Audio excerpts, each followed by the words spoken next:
spice up your life.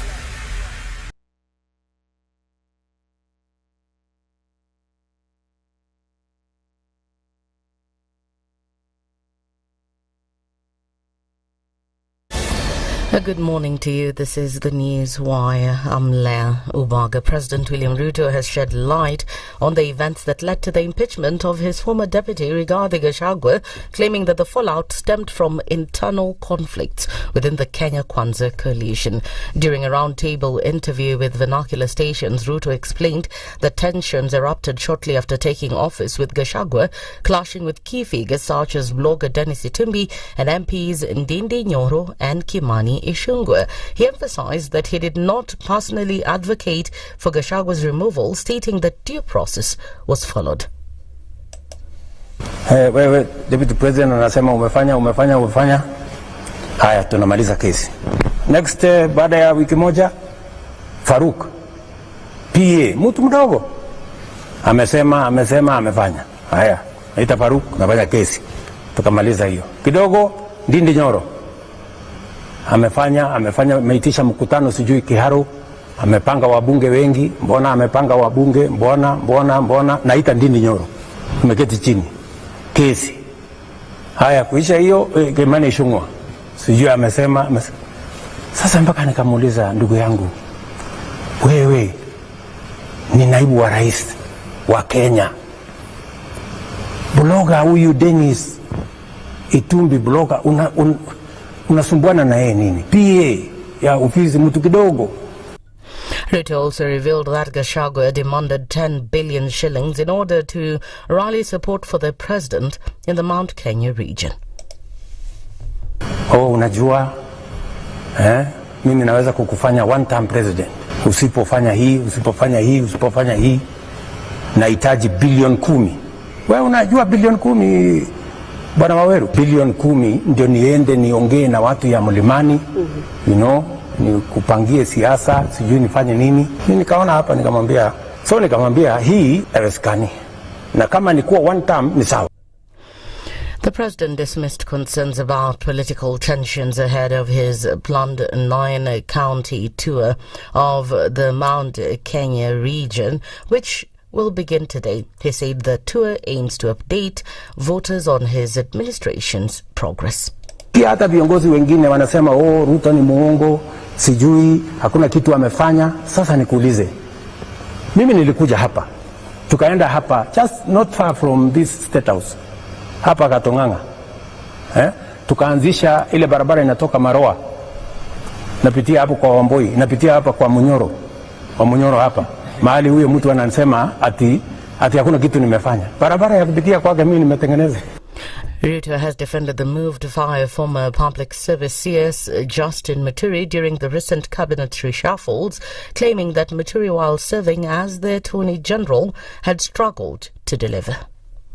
Sasa hapo katikati akagoma kuja katika baraza la mawaziri. Sasa mimi nataka nikuulize wewe, ni mimi nimemfuta kazi ama ni yeye alijivuta kazi? Sasa wewe ni waziri, baraza la mawaziri umeigomea. What am I supposed to do? You don't just dismiss friends. It applies to JB Muturi.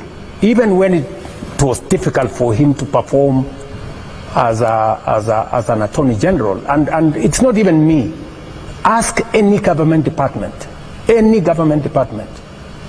They had many difficulties. The government has assured Kenyans living in Myanmar and Thailand that it is closely monitoring the aftermath of the earthquake that struck parts of the two countries last Friday. Foreign and Diaspora Affairs Principal Secretary Roslyn Njogu urged Kenyans in the affected regions to register with the Kenyan Embassy in Bangkok for emergency assistance and real-time update. And Njogu further called on Kenyans in the two countries to avoid unnecessary travel to heavily impacted areas for their safety. Authorities are assessing casualties and damage as aftershocks continue to pose risks. And finally, Garissa Governor Nathif Jama has called on the national government to urgently find a permanent solution to manage the swelling of River Tana as water levels continue to rise, threatening downstream counties. Speaking during Eid al-Fitr celebrations at General Mahmoud Grounds in Garissa, Governor Jama lamented that the county has suffered long enough from devastating floods fueled by upstream rains and dam water releases. Despite Garissa County itself receiving minimal rainfall this season, River Tana is beginning to swell as upstream counties experience heavy downpours. That's the news. I'm Lydiah Ubaga.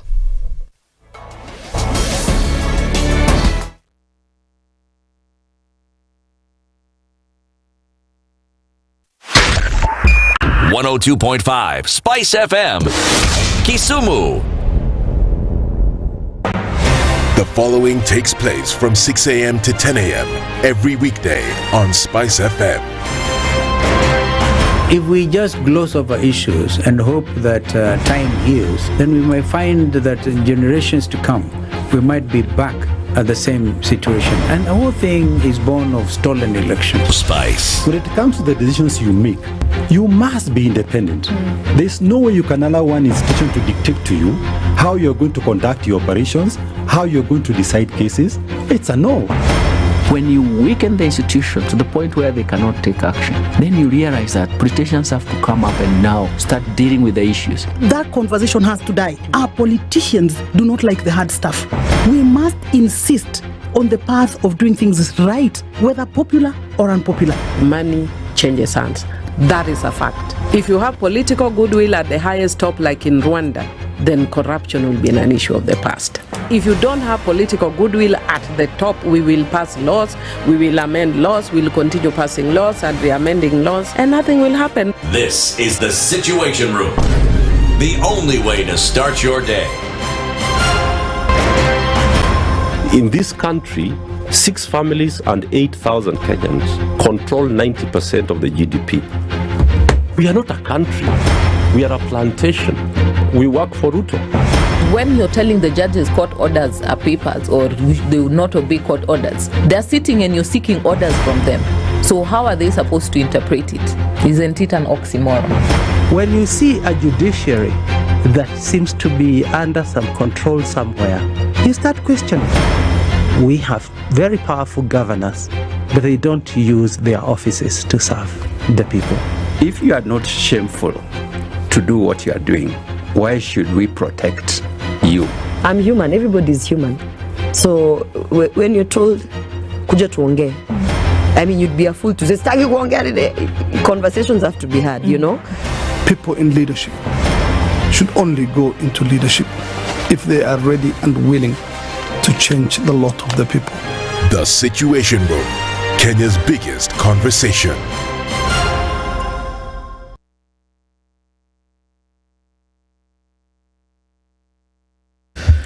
All right, let's take a look at what Tuesday is going to look like. It's a foggy morning, really, depending on where you're coming from. And if you're going out in a westerly direction from Nairobi, you will greet the fog.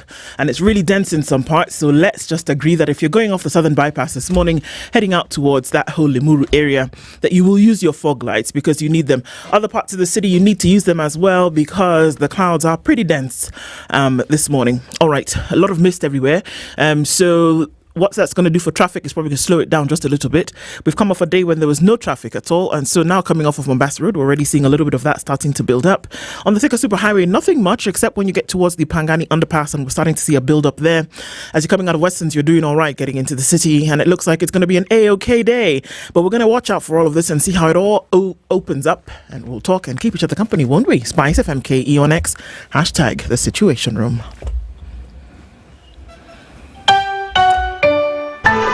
Traffic updates brought to you by I&M Bank. Don't just spend, earn while at it.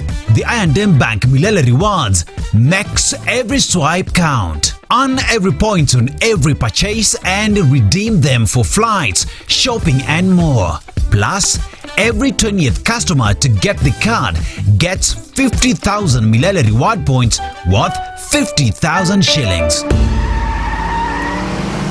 Mature, intelligent talk every morning. spice up yourself.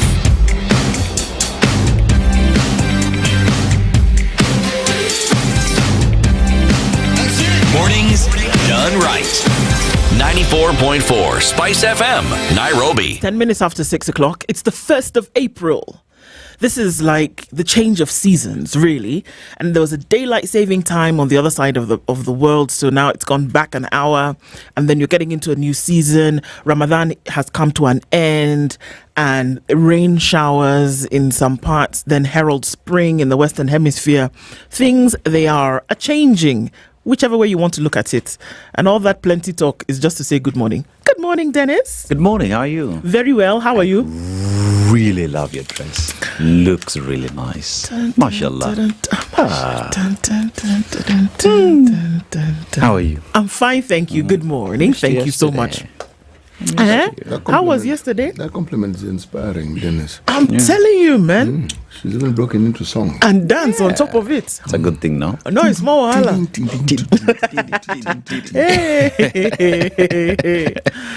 Yesterday was good. Yeah? Went to the prayers 8:30 and I was just in the house. See, let me see. Can we just register our displeasure? Why? In this behavior. Please, you must understand. City, you must join me in this displeasure of registering of displeasure. Okay. Are we together, Abi? Wait, first of all, let me greet you before we start making noise. Good morning. Good morning, City. Greetings. Wewe iko salama? Mimi sisi tuko salama. Bas, sasa wacha tupige kelele. Okay, sasa. Me, Ndu. Yes. I was born in the north of Nigeria. Okay. North. Okay. North part of Nigeria. Northern part of Nigeria. But you don't come from north. I'm from the coast. Yes. Okay. But I was born in the northern part of Nigeria. Which part? What's the place called? I was born in Kano, actually. Kano. And it's interesting because Kano here is Muslim. Kano here is also, there's a name here, Kano, but the plains. That's where you hail from. Yes, Kano. Yes. But now Kano formed part of one of the older northern empires, right? Yeah. Even here it's the same. But see, you people are like that. So I know where you're headed. Wait now. No. Allow me to build this story properly. Why are you anticipating? Just wait first. So, I grew up in the northern part. I was born, grew up, and then, of course, we now settled in Jos later. The language spoken in the north? Is Hausa. Hausa. Yeah. Oh, that's how come you know. That's how I speak Hausa. I spoke Hausa before I spoke English, actually. Okay. Now, we grew up in a Muslim community. Okay. In fact, my first boyfriend was Muslim. Now that's for just telling people things. Halima. Not was, is, because he's not dead. Halima. Is. Okay. In fact, there's a song. Halima, utakuja juta. So we knew these things. I know where you are going. So we knew these things. So every time, and we knew people for their generosity. So every time there was Ramadan, I've got. There was Eid. Even us, we would do the Layla, everything. We would have our paint, all of it would be done. We would even be bought for Jabalia. Do you understand? Now I understand what you are saying. What we are doing. It is from you. Yes. So when there was Ramadan there was from Eid. you to these naysayers. From morning, the waft of meat frying will start from far. Before you know it, somebody is knocking your door. Bong, bong, bong. Yes. Eid Mubarak. Meat. Rice. They've roasted ram. They've fried goats. They've done what? At your door. As though that were not enough, they will come now later in the evening and bring sweets. This, that. So, what I'm trying to say, that as I've grown up, yes, and I still live among people that I considered to be my people. You are in the dark, brother. Then you will be doing Ramadan. You will not bring meat. I don't understand. I bring sweet. I think even this one is Nigerian. Alpenliebe. Ednah, does it make sense to you that people will be frying goats and meat they didn't bring for you to eat? Even Ednah doesn't understand. What kind of people are these? And your mother is somewhere thinking that she has somebody here. Where are there people here? I don't understand. Alpenliebe is here for you. You people did Ramadan. You didn't bring meat. And you expect... She's here. I'm even telling her, from Nigeria. Do you expect that I'll be laughing with you? Here. So you said this brings sweets. Sweets. In the evening, after they've brought meat. will bring sweets. Sweets. After they've brought meat in the morning. But which Eid was this? You know there are 2 Eids, yeah? So That's there is the second one. I beg you. That's what you people want to now use and say, the first one after Ramadan is not the one we used to share. It's the second one this year that we share. This is the Eid where the Quran was descended to the people. So the second Eid, Eid al-Adha, is when we actually slaughter. So yeah, lots of meat. And when is this? That is in August, yes. Should be August is coming. Yeah, and we'll be here. It's a bit far. Yeah. We can start early. See, anticipation is a good thing. City. For whom? For you. We have lauded the warning. Abi, City. It's very good. So maybe we will forgive you. Maybe. But August will still come. Sure, you know. But you agree Alpendiab is here for you. Good morning, everybody. We're getting into it this morning. It's the 1st of April, and we'll maybe we'll forgive Dennis for not bringing us meat. But because we know that today is April Fool's Day. Are you a fool? Is that the question you're supposed to ask? You say, Happy Fool's Day. All of you fools, it's your day. Oh, how? I'm sorry. How do you normally celebrate it? When you say, it's your birthday, happy birthday. Say, today is April Fool's Day. Okay, happy fool. Oh, how? Are you a fool? You. Something was in my coffee, wallahi. Okay, so today is the 1st of April. It's the 1st of the month. We're getting into it. We have a couple of conversations. Mark Bichachi has been, in a number of things, but you know what? Today is his birthday. Mark turns another year today, and who would I be if... You did not sing. I did not sing happy birthday to Mark Bichachi. Happy birthday, Mark. Happy birthday. Happy birthday. Happy birthday to ya.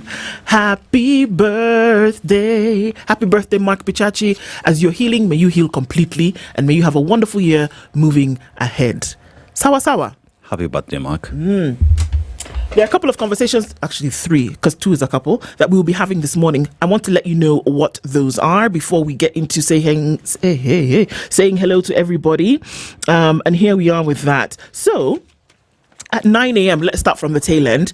Patrick Analo is the Chief Officer in Urban Development and Planning of Nairobi City County. We're going to be looking at the regularization of developments in the sub-counties of Nairobi, right? So, sub-counties, we'll know where those are, and we will then know, okay, so you were supposed to have done this, and this by then. That's why KIPES are done. The County Integration Development Plan, rather, CIDP is not KIPES. The County Integration Development Plans are set up. Now let's see how far we actually are, because we keep talking about, okay, sub-counties are moving. Okay, guys, Analo, where are we? We'll be discussing that with him at 9 o'clock. And then at 8 o'clock, Jeffrey Monari is the CEO and Board Secretary of the Higher Education Loans Board, right? Many questions. Has help been collapsed into something else? Can people still apply and get loans? How does this affect, how is all of this affected by the education, rather the funding model for universities?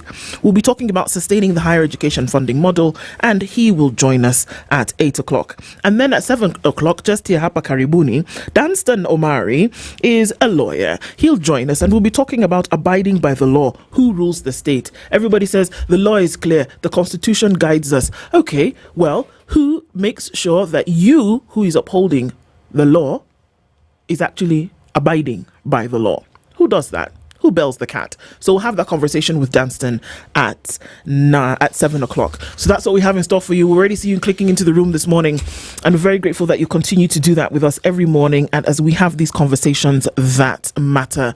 It's now 2 months and 12 days. I don't even know how many hours since Brian Odhiambo has been missing. He went into the Lake Nakuru National Park to fish for a living. He never came home that day, and until now, nobody knows where he is. Nobody knows if he is dead or alive. An inquest has been set up. I don't know what day we are into the inquest, but after that we should know. By the 30th day we should know what has happened to him. Mukuria disappeared on the 25th of June 2024. His mother knows not of his whereabouts. He was last seen getting into a police vehicle, rather being forced into one, and nobody knows what happened to him after that. Many Kenyans are missing. They're still missing to date. We don't know where they are. There must be justice. Somebody must answer, and we will not be quiet until they are found dead or alive. As we get into saying hello to you this morning, let me remind you that you will every day click into the room and we'll continue to have these conversations with you. And as we do, let me just say hello to you really quickly for those who have tuned in and those who are on their way and joining us. Sawa. Okay, so here we are. Hey, my phone always decides to take me back a minute. All right, so a very good morning to everybody. So if you're wondering where our live streams are on YouTube and they're on Facebook and they are on X as well. A very good morning to you. Tunakupenda sana pia. A very good morning to you, Cyprian Kambuni. Don Sabwa, we see you. Good morning. Siku ya kupanda mlima ni leo. Habari ya SpiceFM team. Yes, indeed. The tour by the president in the central part of the country starts in earnest today. He did touch down Sagana State Lodge yesterday. Nimerudi Wadaku says R. Good morning to you. Happy new month and blessed day, says Veron. Good morning. Good morning from Mombasa. Mzee City, Shikamo. Marhaba. Very good. Ndu and Dennis, Mambo Vipi. Mambo Freshi. Carol Nyambura anatupenda sana. Tunakupenda pia sana. Have a blessed day ahead. Good morning from Mombasa, says Robert Mbogo. Agola says, good morning, Spices. Happy April. Agola, always good to have you here. Desmond Ortiz says, good Ndu, Her Majesty. Yes. CT the Wise King. And Eid Mubarak Aseto. Ednah, Mambo Nyaboke. Ndu, we need to make direct calls. Haki Sisi Kama fans. Who do you want to call? Just say. Or we'll see how we can help you. Abi? Chris Mora says, good morning. Frederick Chaboy is tuned in this morning and says, good morning from Philadelphia. Has Wamunyoro responded to the 10 billion Mulima protection fee? Well, I guess we'll hear today. Hiyo 10 billion ni uongo kabisa. Okay, sawa. Michael Olande says, good morning from the land of 1,000 hills. Onganyi Malala is greeting us and says, good morning. I am demanding for 10 billion to be a loyal listener. Okay. Jose Mahinda says, good morning. I'm tuned in this morning. Good morning, guys. Happy new month, says Erica War. And Robinson Kisero is tuned in from Hong Kong. And he says, what's the need of having parliament if all you have to do is wait for the president to move to different parts of the country to see developments? When was the budget appropriated? We did hear that he was actually going to oversee an electric fence. That's one of the things that's going to happen. Honestly, somebody actually opened their mouth and said that. Monica Oile is tuned in this morning. Frank is tuned in from Stockholm, listening as always. Great discussions. Asante Sana, you make us have them. Good morning, Spice FM, listening from Rongo in Migori. Mtuflani says, good morning, Spice team. Ndu, yes. Did you hear the president last night say that he had solved and stabilized education in Kenya? Yes, he did, and my heart bleeds. That your capitation figures are only on paper and not what was released. Actually, I do agree with that statement. Yeah. The capitation figures are actually on paper, and it is not what was released. That is very true. That's true. Because if you had actually released what was on paper, then it would be a different story. But that's very true. The capitation is on paper. It was not what was released. So, either way, it can be true. Happy Fool's Day, lakini wajinga walihama Kenya. Really? Gabriel says, good morning. Ann Gore says, Chamgay, my beautiful people. Always good to have you in the room. And my prince is tuned in. Amkeni kumepambazuka. Wele. Let's go and chase the dollars. Joe Munga is tuned in and says, Kenya imehamia Sagana. Hesban Sidon says, good morning. So the great three, Agri Momanyi says, good morning. Good morning, my people. CT Ndu. You two were either prescient yesterday or craftily preparing all of us for the barrage of lies from the dear leader. Sour. Good morning, all tuned in from Tudor, says Dr. Van Vick. Good morning, Kenya. It is by the grace of God we are not consumed. I'm telling you, flesh and blood did not reveal this to you, Nicholas. It is true. Jimmy Munuvi says, good morning. Did you say foggy? Yes, I said foggy. It's a foggy morning. Happy new month, Ndu CT, Dennis, entire Spice team, community. Good morning, John Gishuki. Always good to have you. And African Queen says, good morning. Good morning to you. Wairimu is tuned in this morning and she says, spring forward, fall back. Indeed. Monica, we see you. Ndu, you look beautiful. Thank you, Anne. Wait.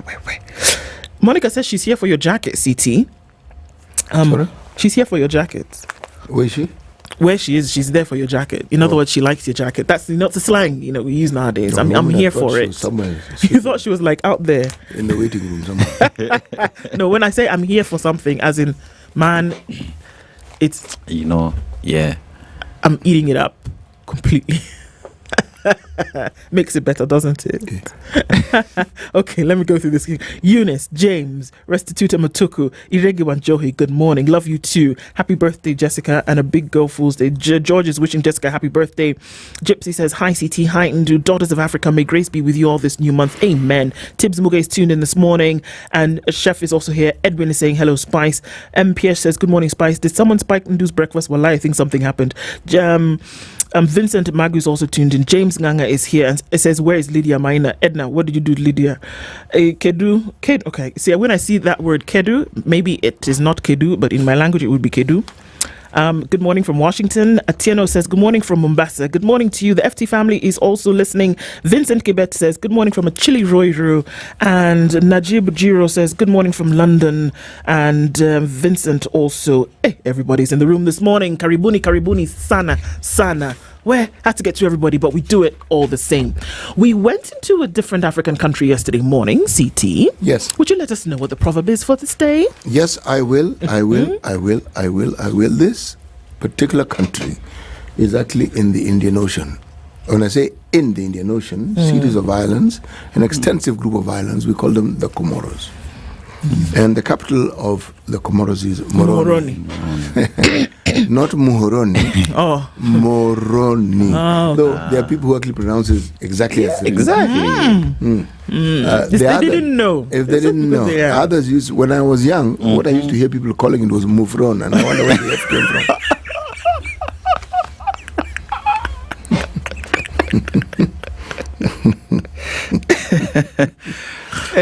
The common language is spoken in this country.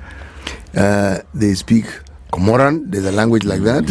They speak Francais, and then they speak Arabic. Okay, they have a very long history with the Arab nations. Yes. Came as traders, the Portuguese passed by there, tried their hand at this, they were even part of some caliphate or the other. It's a long, rich history. Okay? Right. My goodness. A beggar won't mind being insulted. A beggar. Let me just read this again. A beggar won't mind being insulted, comma. A beggar who cannot take insults will go hungry. It is true. Yeah. Beggars can be choosers. That's precisely what is being stated. Yeah. At the point whereby you really at the end of it, you need the help. Even if somebody wants to say you are a fool, yes, I'm a fool, but please, I'm just hungry. Sort me out. Yeah. Public servants are precisely that. They're beggars. They ask for the job to serve the people. So you have people who you serve. Not only serve, but you also serve them at their behest. Yeah. Yes. Very true. If you really extend the meaning. Very true. Yeah. It's true? Yes. During campaigns, you can see helicopters landing to the remotest part of this country, going to beg places for that they would never go before. Yeah. Yep. Very true. Places they would never go before. Let's do headlines like chap, and then we'll come and look into stories after we take a short break. Cinder. Okay. On the front page of Kenya's bold newspaper, The Standard, human traffickers, a story that would put the heebie-jeebies in you.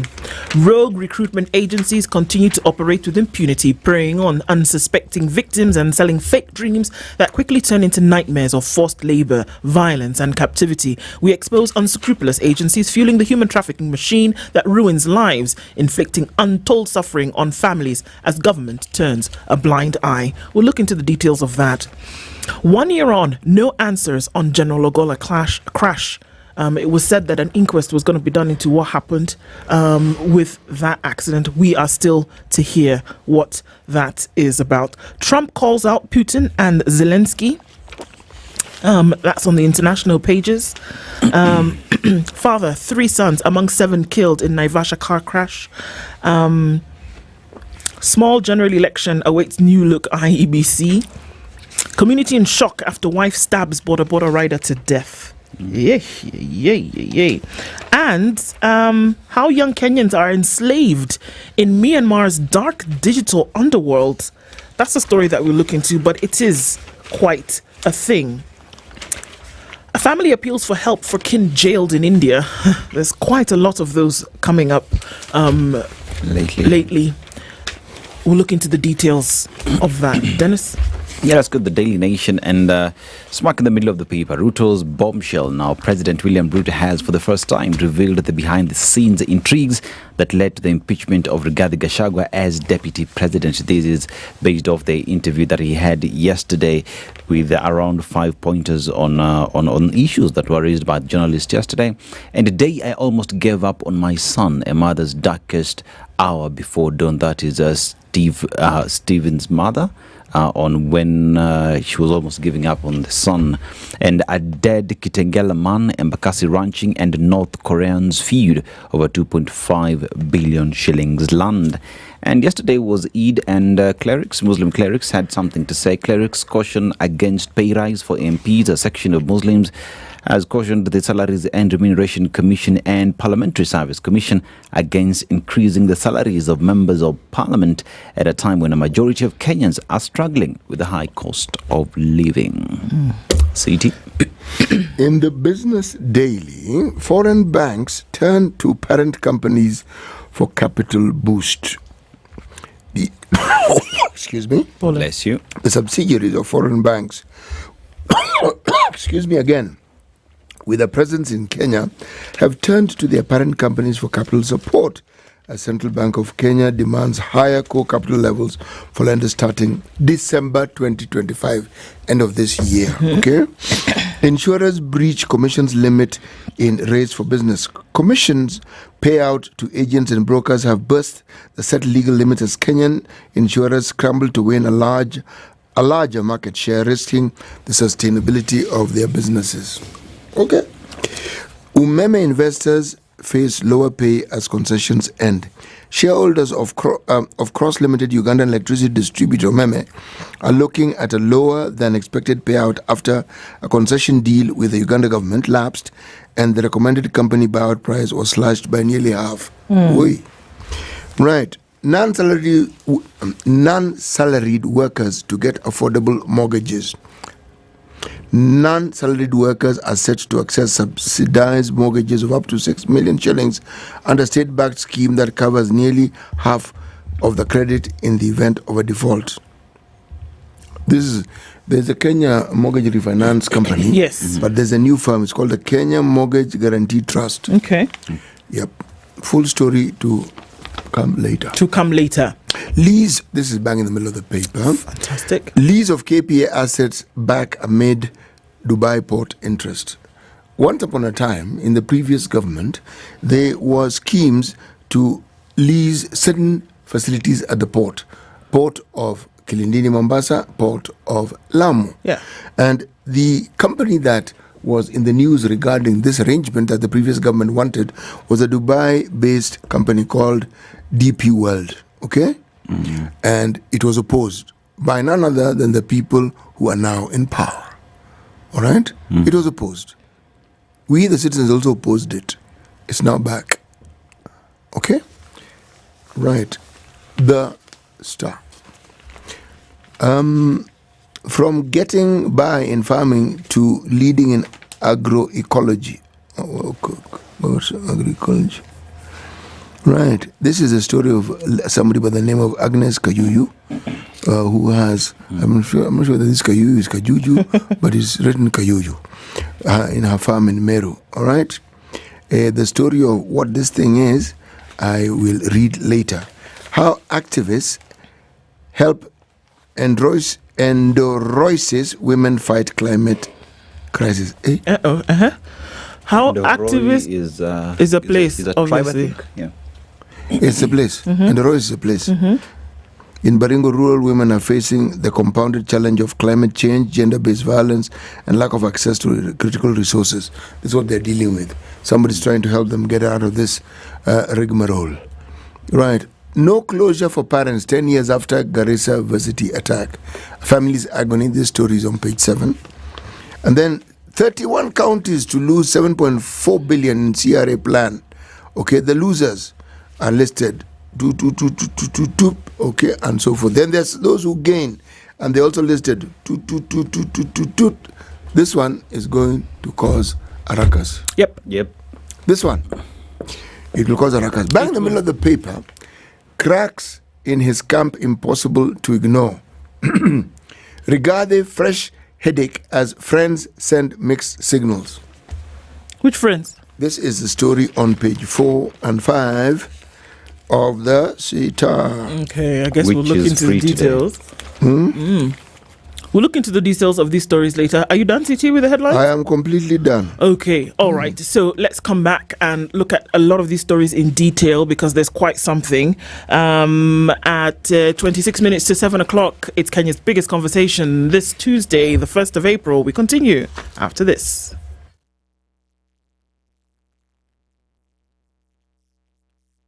This is the Situation Room, the only way to start your day. The weather with SpiceFM. Cloudy conditions in Nairobi, 17 degrees. We'll see highs of 25. And at 13, it is clear in Nakuru with highs of 25. And partly cloudy conditions at 15. In Nyeri, we'll see highs of 25 through Tuesday. While at 12 degrees, Eldoret is clear, going to highs of 25. Mostly sunny is what we'll see in Mombasa, currently at 26 with highs of 33. And at 27, it's partly sunny in Malindi, going to highs of 33. Kisumu is clear at 20 with highs of 29, while Kakamega at 15 is clear, going to highs of 28. Kampala at 20, mostly cloudy this morning with highs of 29, while at 24, it's mostly cloudy in Dar es Salaam with highs of 30. It's 16 and partly cloudy in Johannesburg with highs of 22, and we'll see highs of 32 and partly sunny. Mogadishu at 27. At 10 degrees, Addis Ababa is mostly sunny with highs of 25, while Lagos at 28 is partly cloudy. We'll see highs of 33. Kinshasa at 23, light rain showers going to highs of 31. Spice FM. Spice up your life.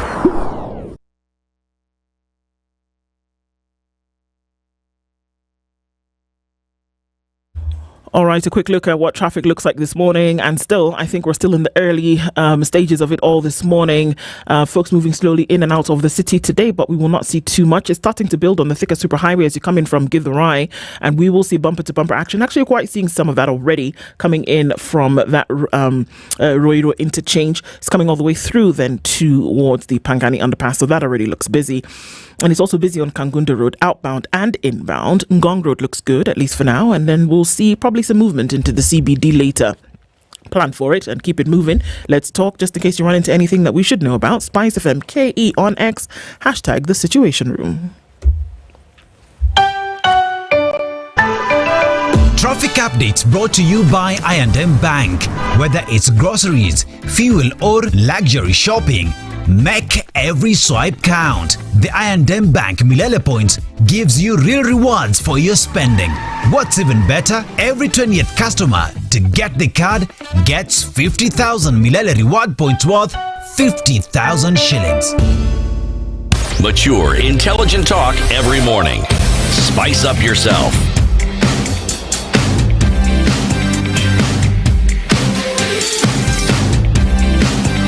Mornings done right.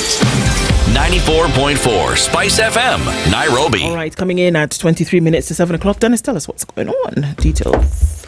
Yeah, so we go with the Daily Nation. Mm-hmm. We look at the president's bombshell pretty much. The President William Ruto has for the first time revealed the behind-the-scenes intrigues that led to the impeachment of Rigathi Gachagua's deputy president, claiming his former principal assistant demanded to be paid 10 billion shillings, even as he picked incessant quarrels with MPs and government officials. And as the head of state starts his charm offensive in the mountain today, he faces an uphill task now. Number one, I nominated Rigathi Gachagua as my running mate against the wishes of a majority of Mount Kenya people. These are allegations by the president, or rather his statement. And upon winning the elections, former DP Rigathi Gachagua was always quarreling. He never helped me to defend the government. He quarreled blogger Dennis Itumbi, my personal assistant Farouk Kibet, and MPs from the Mount Kenya region. Now, the former DP demanded that all Mount Kenya MPs should kneel before him or else they would lose their seat. I stopped two other plans to oust him. Now, Gachagua asked for 10 billion shillings, threatening that he would make me a one-term president. I refused to be blackmailed. And finally, former AG and former Public Service Cabinet Secretary Justin Muturi said he was not competent to do the job. Okay.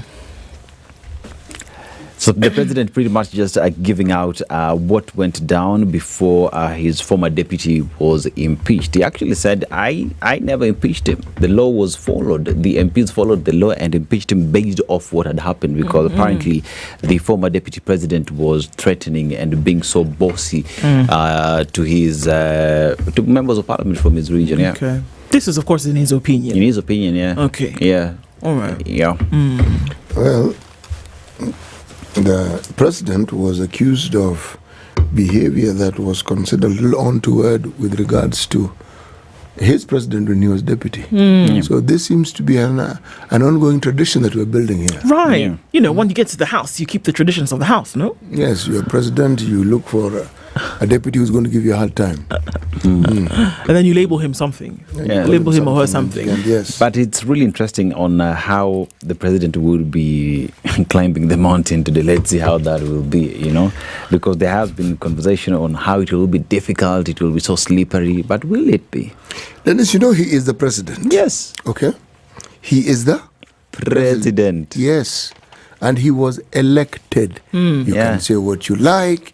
You can refer to whatever you want, but he is the what? El Presidente. The president, yes. And the president, by virtue that he was voted by majority of those who casted their votes. Yes, majority. Yes. Okay, let's not quibble about the details of that majority, but the majority.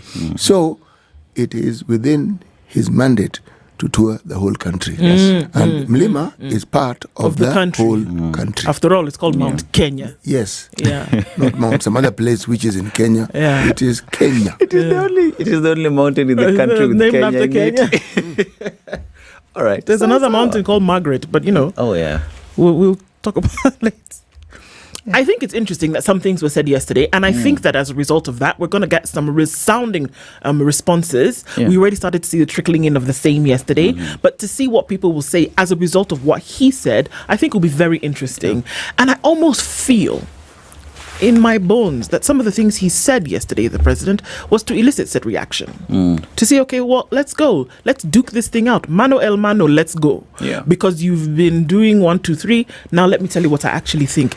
Y'all think that he was there to answer questions from journalists? He was there to say his things, and he has said it. I think he was there to set the ball rolling, you know. So now all you're doing is just gravity doing its thing. You know the thing about understanding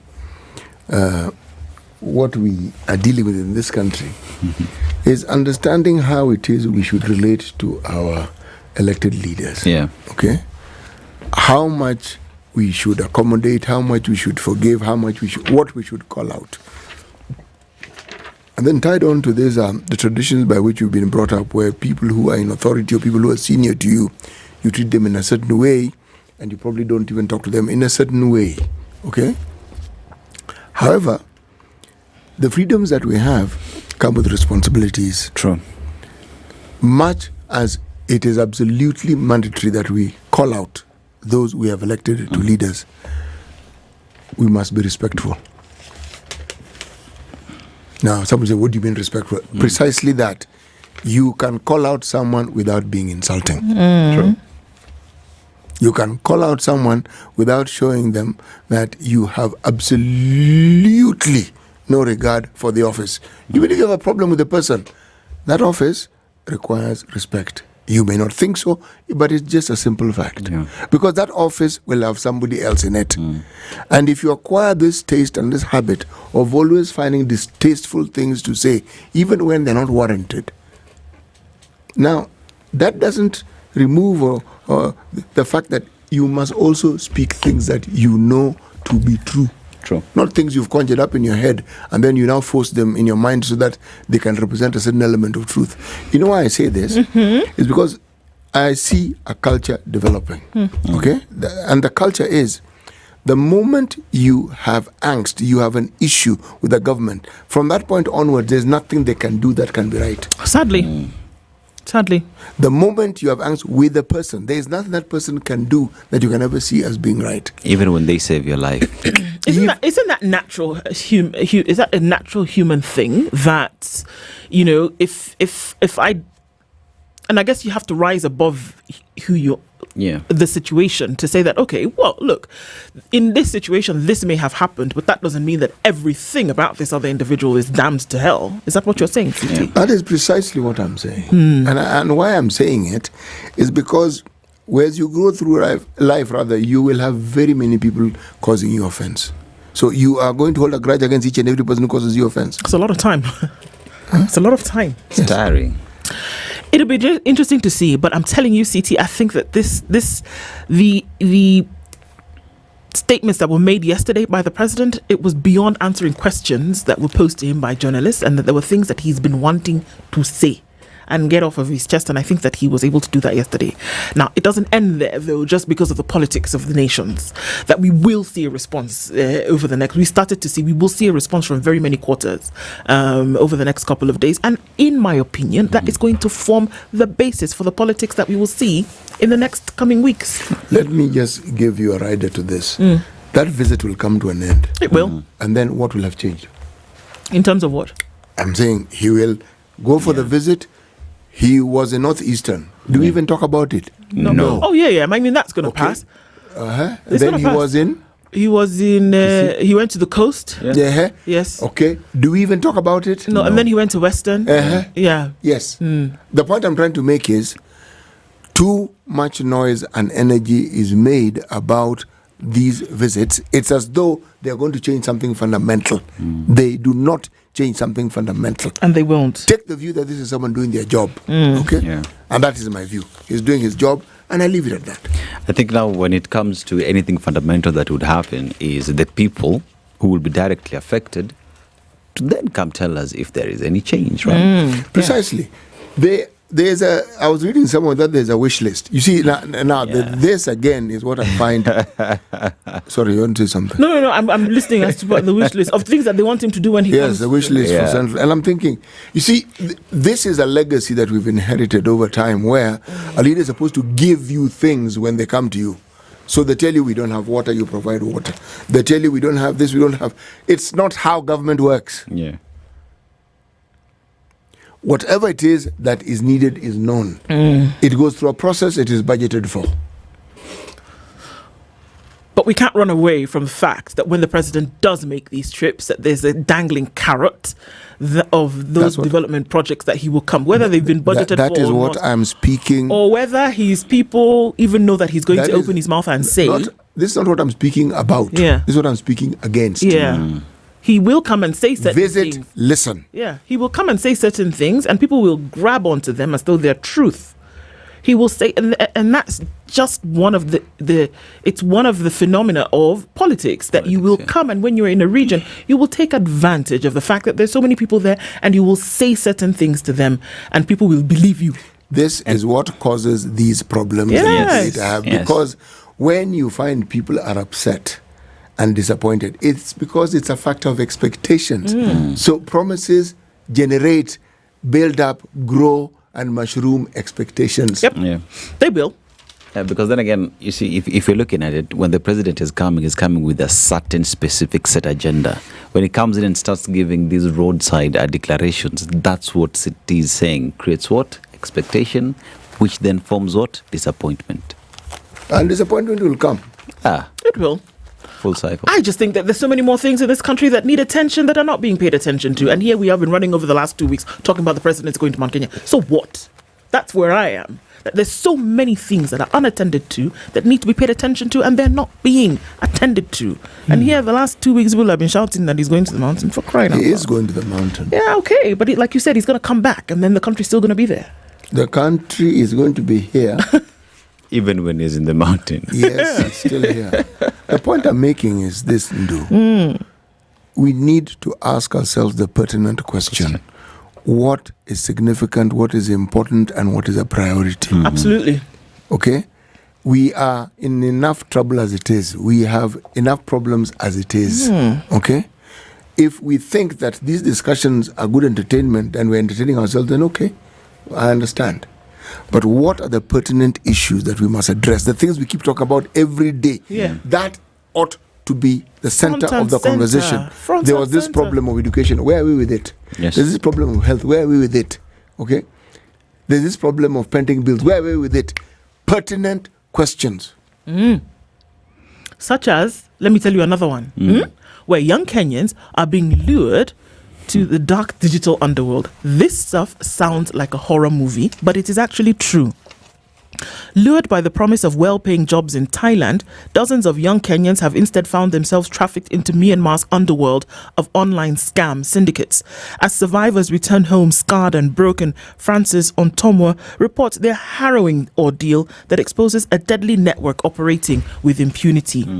Landing in Bangkok on October 3rd, 2024 was a dream come true for 30-year-old James Amunga, a moment to savor and cherish. The 9-hour flight from Jomo Kenyatta International Airport to the Thai capital felt like a lifetime.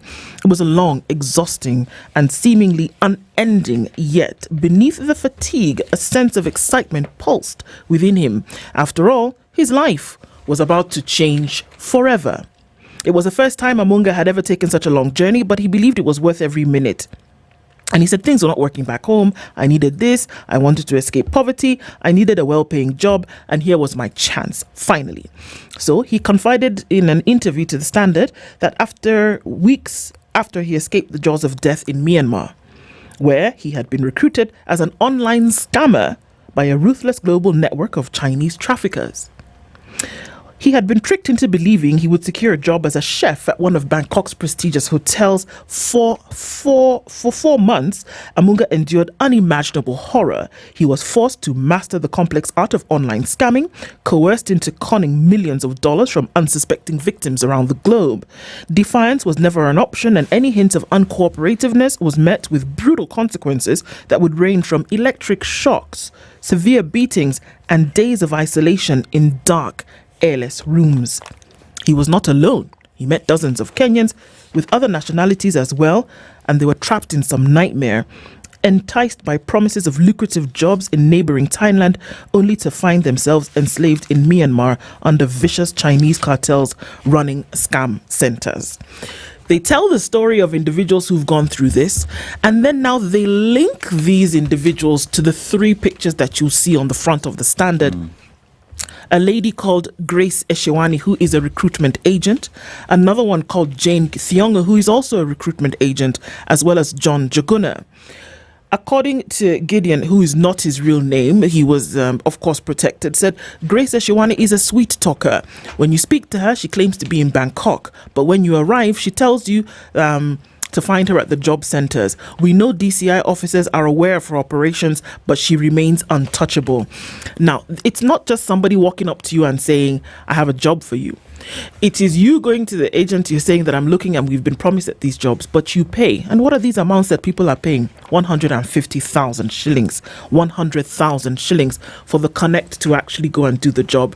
And you end up in a world of scamming and fraud, essentially, but beyond that, you're essentially not allowed to leave. The stories of how a lot of these people have escaped or are escaping are horrific to even hear, but this is what's happening in this deep underground world. And the question is, who is regulating these agents? Still comes back to that question, because now it's not just that somebody sends you off to work in the Gulf in some house when somebody mistreats you. Somebody is now promising you a job, you get into the plane, you go, but then you end up being part of a fraud ring. Who would regulate this? There is. I thought there was a body. There is. There is. Yes. Okay, but do they have the muscle? It sounds like one of those things where there's bark but there's no bite. Because they are okay. We register agencies, don't we? Yes. All right. So having registered them, what else do we do? When their license comes to an end, you re-register them. You renew. Sounds like this. That's what it is. I mean, in terms of, I get where you're going. Then in terms of checking and making sure that they're actually doing what they ought to do round the clock, round the year round, that there seems to be a huge gap, a huge lapse in that. Massive, actually. Yeah, because if we get to the point where people know some of these people by name, some of these recruitment agencies where you're paying, you can imagine. Just imagine if in a month, give or take, look what happened when folks were going to Finland. Those were thousands of people going to school. Now you can imagine people who are looking for jobs. People will do everything they can, run helter skelter, find 100,000 shillings, pay. How many people do you think are doing that in a month, give or take? 500? What do you think about Saudi? People do the same thing. Exactly. Yes. Anywhere, people do the same thing. And then when you try to call the chick later, you can't reach her, you can't find her. You report to the police. The police also seem to know that, okay, she does this, but no biggie. Who's making sure that these agencies who have a license to operate are actually doing what they're supposed to be doing? I think let's look at these regulators, the guys who are registering the agencies, in terms of do they end at registering or do they follow up like this company that is taking people in Myanmar?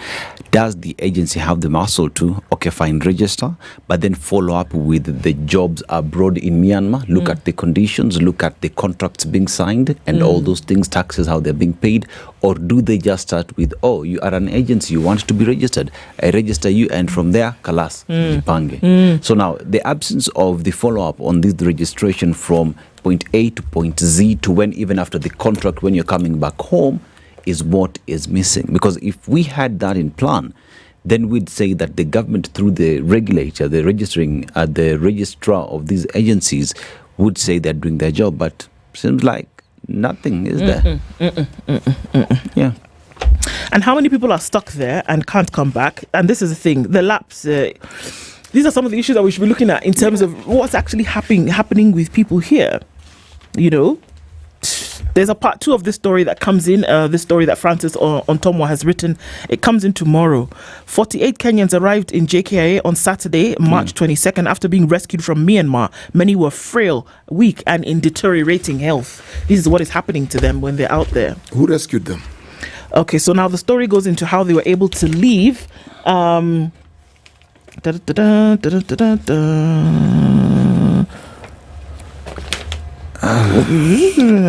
feel terrible. It doesn't tell us, but we will probably hear from part 2 of the story tomorrow in terms of how they were able to leave these areas in Myanmar and find their way home. We'll see. What often happens is the government may set guidelines as to what you should do, even as someone who is a prospective job seeker. But do we follow these rules? No, because the guidelines are set. These are very clear from NITA, what you should actually do. Yes. Yeah. Or do we find it easy to follow the advice of some auntie of yours, some friend of yours? Or somebody else who did it. Who did it and knows, and they're telling you this. And in fact, so-and-so is the one who can do it better than the other person. No, leave that there. How do we go about it? Yeah. You know what I was speaking about earlier on is something a gentleman called Mohammed from Wakijembe used to tell us every single day when he called. It's become so true. The moral culture. Yeah. Because when you enshrine a culture of people in a country who like shortcuts, people who enjoy magic thinking, someone tells you something without taking enough time to look at the evidence, you believe. Why? Because it appeals to what you want to do. Yeah. How do you think people get scammed? Now, someone looking for a job is desperate, so they're easy to scam. True. Okay? But when the government has set guidelines, again, this is now where we say government, talk about these things a little more. Okay? I don't know how much the government budgets for communication, but when it talks about government services and processes, most people don't know. No. Yeah. No. But look, I told you guys about how, and this is just interesting, that when my mother had come and we had taken her back, so she took that early flight back. So you need to be at the airport at 3, right? And 3 is not 3 afternoon. No, 3 is 3 in the morning because the flight now leaves from Nairobi to Addis at 5. So we're standing outside and there is a horde of young girls. They're girls, they're not women. Maybe the oldest there was 20, 22. And this gentleman basically sees them off to the gate and then disappears. He turned this girl when the last girl entered, he turned back. He didn't, and that was what struck me, because I stood there and I looked at him, not these girls, I looked at him. He just made sure this last one had entered, and not even entered into the airport, was now in the line. Yeah. In the line? Yes. Security he turned around and he left. They hadn't gone into the airport? No. He didn't look back once. And that was what shocked me. Because I was like, maybe he didn't look back. He kept walking and he was done. His job has finished. And then I turned and I looked at this girl. I won't forget it.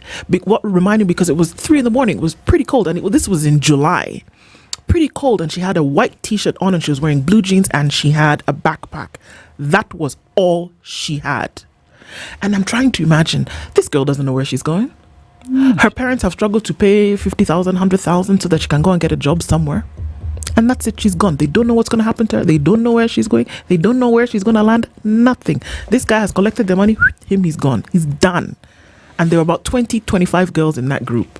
And this is an everyday occurrence. Who's making sure that these are protected? Who's making sure that... Do you think that 17, 18-year-old girl has read those guidelines? She knows what is supposed to or what is not supposed to happen? What do you think she even knows that the guidelines exist? Now, you see what you saw at the airport? Now you should see this individual with these girls at Kencom holding their hands, making sure they're in the bus, being careful and caring as they're going to the airport. But at the airport, once those are the things that we should be paying attention to. Good morning. It's 7 a.m. Spice up your life.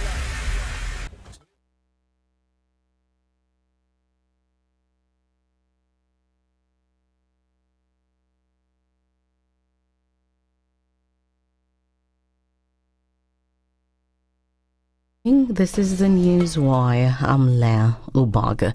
President William Ruto is set to embark on a development tour of Mount Kenya starting today. The tour comes amid uncertainty over how he'll be received by the region's residents following the removal of former Deputy President Rigathi Gachagua. Gachagua, who was ousted by the Senate in October last year, has rallied several political leaders from Mount Kenya to oppose the Kenya Kwanza government. During the 5-day tour, President Ruto is expected to commission projects, inspect ongoing ones, and launch others in Laikipia, Nyeri, Meru, Kirinyaga, Nyandarua, Murang'a, Embu, Tharaka Nithi, and Kiambu counties. Projects that Ruto plans to inspect and implement include roads, affordable housing, markets, electricity, and water connections, as well as irrigation. Pia hata viongozi wengine wanasema Ruto ni muongo, sijui hakuna kitu amefanya. Sasa nikuulize, mimi nilikuja hapa, tukaenda hapa, just not far from this state house, hapa Katonganga, tukaanzisha ile barabara inatoka Maroa, napitia hapo kwa Wamboi, napitia hapa kwa Munyoro hapa, mahali huyo mtu anasema ati hakuna kitu nimefanya. Barabara ya kupitia kwake mimi nimetengeneza. In Kiambu and Laikipia counties, the president is expected to inspect the construction of the county aggregation and industrial park. Ruto will also issue land titles in Nyeri and Meru counties, as well as lead a review of ongoing water, sanitation and wastewater programs in Meru, Murang'a and Embu counties. Meanwhile, former Deputy President Rigathi Gachagua has now urged President William Ruto to refrain from divisive politics while on a tour of Mount Kenya. Speaking in Wangige area in Kiambu County, Gachagua said Ruto aims to launch projects that were initiated by retired President Uhuru Kenyatta. Wewe unakuja hapa Mlima Kenya, ukuwe mtu ya kuongea ukweli. Project zile zote ziko hapa katika mlima ni zile zilianzishwa na Rais Uhuru Kenyatta. Hakuna project hata moja yako. Kwa hivyo wewe ukija hapa useme project umefanya ni gani. Zile project ziko ni za Uhuru Kenyatta, umekataa kumaliza. Lakini usikuje kudanganya watu ya Mlima Kenya. Ati leo jioni ameita Inoro na Kameme akuje kudanganya nyinyi. Mutamusikiza? Mutamusikiza? Mutamusikiza? Meanwhile, Gachagua has insisted that the new party, he says, will be used to unseat Ruto in the coming elections will be launched next month. Muko tayari kwa chama yetu mpya? Mwezi wa 5. Kasongo aende asiende? Atembee asitembee? Aende asiende? The IBC Commissioners Selection Panel will continue with the process today. The process, which began last Thursday, will continue until April 25th, with candidates appearing before the panel according to a pre-arranged schedule. The interviews for the commissioner positions come after the panel concluded its vetting of candidates for the IBC chairmanship position. The interviews are being conducted in South Sea, Nairobi, with candidates for various positions required to produce their original national identity cards and academic certificates. The IBC chairman and commissioner selection panel has assured Kenyans of a fair, transparent and merit-based process, stating the stressing the crucial role of the commissioners in ensuring credible elections in the coming years. And finally, on the weather update, most parts of the country will experience reduced rainfall over the next 5 days, according to the Kenya Meteorological Department. In its forecast of April 1st to 5th, the department indicates that rainfall will persist, but will be a significant decrease in both intensity and coverage. The highlands west of the Rift Valley, the Lake Victoria Basin, and the Rift Valley regions will experience intermittent showers and thunderstorms, particularly in the afternoons and evenings, while maximum temperatures are expected to range between 30 degrees Celsius and 32 degrees Celsius. That's the News Wire. I'm Leah Ubag.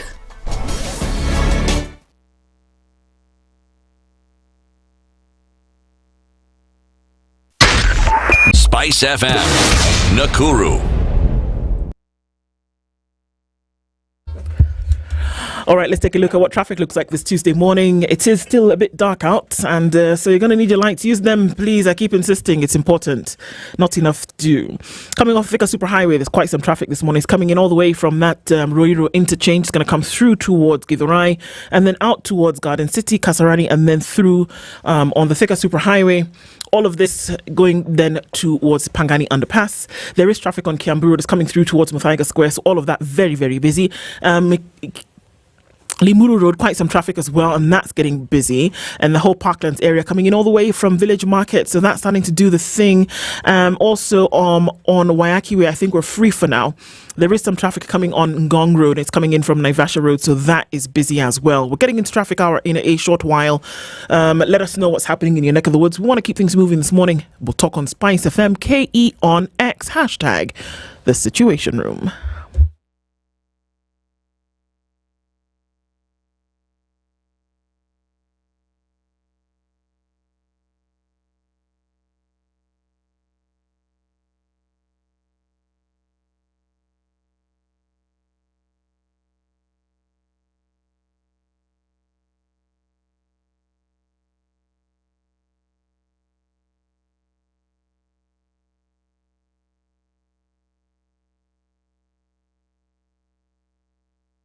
Mature, intelligent talk every morning. Spice up yourself.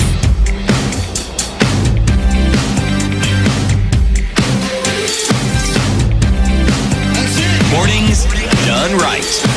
94.4 Spice FM, Nairobi. It's after 7 o'clock on this first day of April 2025 and into the second hour of Kenya's biggest conversation this Tuesday morning. Happy new month, everybody, and getting into our live streams on YouTube, on Facebook, and on X. And a good morning to our audience on KTN. Always good to have you as we get into conversations for this morning. And even as we do, we're going to be looking at a legal conversation this morning, and we're also going to be looking at accountability and a number of these things. I'll let you know about that in just a bit. ALX is a pathway. It's getting us to school after high school. Mm-hmm. How? Yes, it's making sure that you actually follow a pathway that will take you to universities abroad. And we're calling upon young graduates from high school to apply. And Alex is telling you that if you're dreaming to get there, the dream will come true through scholarships and sponsored placements. Now, ALX Pathways can make that dream a reality, gain globally recognized skills, access extensive network of global universities, and receive expert mentorship and career guidance. Alex says for you to get here, all you need to do is to go to bit.ly/LX Pathway SFM. Remember, the deadline is 21st of April 2025. 21st of this month is when the deadline is here. You have 20 days to make sure that you get that opportunity to study in some of the best global universities in the country. There you go. In the world, actually. In the world. Yeah. Actually. CT. Yes. I fly, I earn. I shop, I earn. I eat, I earn. What magic is this? Well, magic is only magic once you've seen it work. Mm-hmm. Before then, it's hot air, literally. Innuendo. I&M Bank are the magic workers. Mm-hmm. You asked the magic? Yes. Yes, it's a global card that I&M Bank has. I&M, are saying, if you register and you get this card, the following happens. One, as you use it, as you shop, as you buy, as you fuel, as you do whatever it is that you do on a daily basis, you earn points. When these points accumulate to a certain degree, you are then able to actually use them to again do the same things you were doing before. Including buying a ticket to fly. Because when I say fly, someone may think that I'm saying you will grow wings or you'll be able to buy wings with which to fly. You will actually, but the wings will be the ticket. Now, if you happen to be the 20th customer who has registered, you then stand another beautiful chance of winning 50,000 points. And these points are called Milele points. And the equivalent of 50,000 Milele points is 50,000 Kenya shillings. Okay? So now, is there really any reason why you wouldn't want to go and register to get this card? It's a no-brainer to me. No, straightforward. As straightforward as it gets. As it does get. Yes. Get the card and we do the thing, isn't it?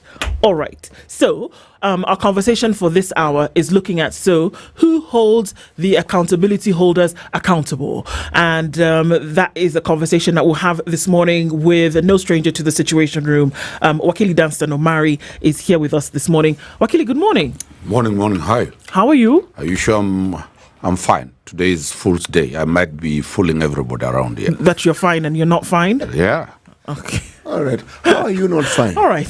No, you see, the day itself determines which side you take. When you want to take an advantage, you say you are unwell. When you don't want, you say you're fine. So today is a chameleonic day. The day when you cannot be known when you are saying the truth, and when you are saying the truth. But SpiceFM always says the truth. Voila. And if we decide to abide by the law, yes, and decide to fool you, and decide to fool us. No, here at Spice we can't fool people on the law, because the law, it's always very clear. The law is always very clear. Yes. If we tell you that actually we didn't actually invite you, and we say, well, but we're just being polite because we've seen you. That might be the case. No, now that would be fooling you. Yeah. Because we actually did invite you. And I appreciate Kenyans. Good morning. Karibu sana Wakili. Asante. Good to have you here. Well, let's welcome you properly, shall we? CT will tell you where he's gone this week and share that proverb with you. And then you tell us what you think about it. Perfect. All right. We are in the country of the Comoros. This Comoros is an archipelago. Extensive islands together which form this nation we call Comoros. The proverb: a beggar won't mind being insulted. A beggar who cannot take insults will go hungry. Yes. Those guys told our something. Takacha mvunguni, sharta iname. So if you are just thumping and you have nothing, then you'll go hungry. But when you know you have nothing, you take whatever is available, if it shall be given to you. How does it reflect to us? 2027. Will people vote because of lacking, being beggars, or will people vote because their brains will tell them, this is the principle, vote because I've got to vote for you. So it's a big lesson that the politicians will always keep everybody a beggar. So that you get handouts, you vote for that person who gives you an handout. Those who don't have handouts will have a big problem come 2027. Indeed. And that's what we're looking at. I love the way we can always apply these things to daily life, you know. So let's look at a couple of things that have been happening over the last couple of months, shall we, Wakili? And when it comes to the law, we like to take this constitution, everybody walks around with it in their pocket, and we throw the articles and chapters at people, and we say, according to chapter, and, article such and such of the constitution, thus must happen. But somehow, we seem to be abiding in a position or in a state whereby not always do we see that the very tenets of the same law are followed. And there are too many examples of the same. We can begin with by-elections. that for a certain reason, seats fell vacant. And that the law says that within 90 days, a by-election then should have been held so that the representation of the people that is guaranteed by the Constitution will be upheld. We've not done that for 2 years. Okay, fine, whatever. We also know that within Parliament, for example, certain borrowing ceilings should not be passed according to the Constitution. But, we ignore that and we just go ahead and do whatever we want to do. Okay, nobody really pays any kind of attention. We also know that according to the law, if somebody is suspected of having broken the law, that the process that should take place is that this individual should be brought before a competent court, charged, and then be given a chance to be heard.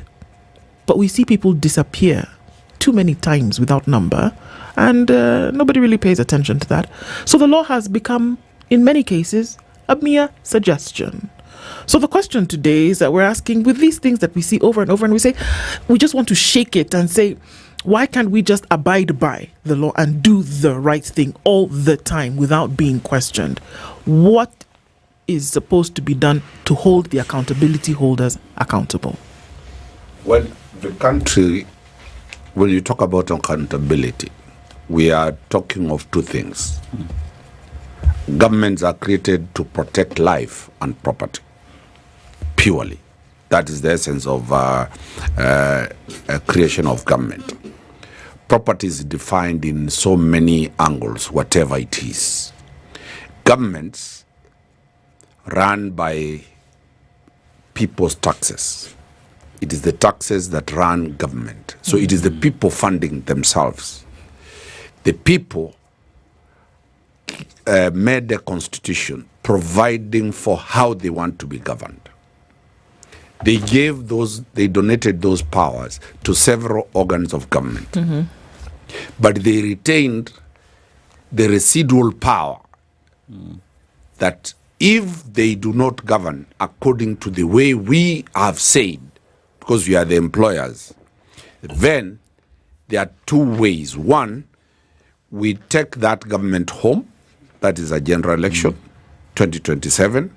Two, we impeach whoever does not want to comply with what is happening, the processes that were done for Gachagua and the governors in Meru and the others. Mm-hmm. Third, we recall those leaders in MCAs, members of parliament, the Senate, the legislature. We recall them if they have failed to deliver whatever they do. Fourth, and the most critical issue, is Article 3 of the Constitution that gives the people the power to defend and protect the Constitution. People, as Kenyans, read Article 3 very well. It gives us the power to defend. Mm-hmm.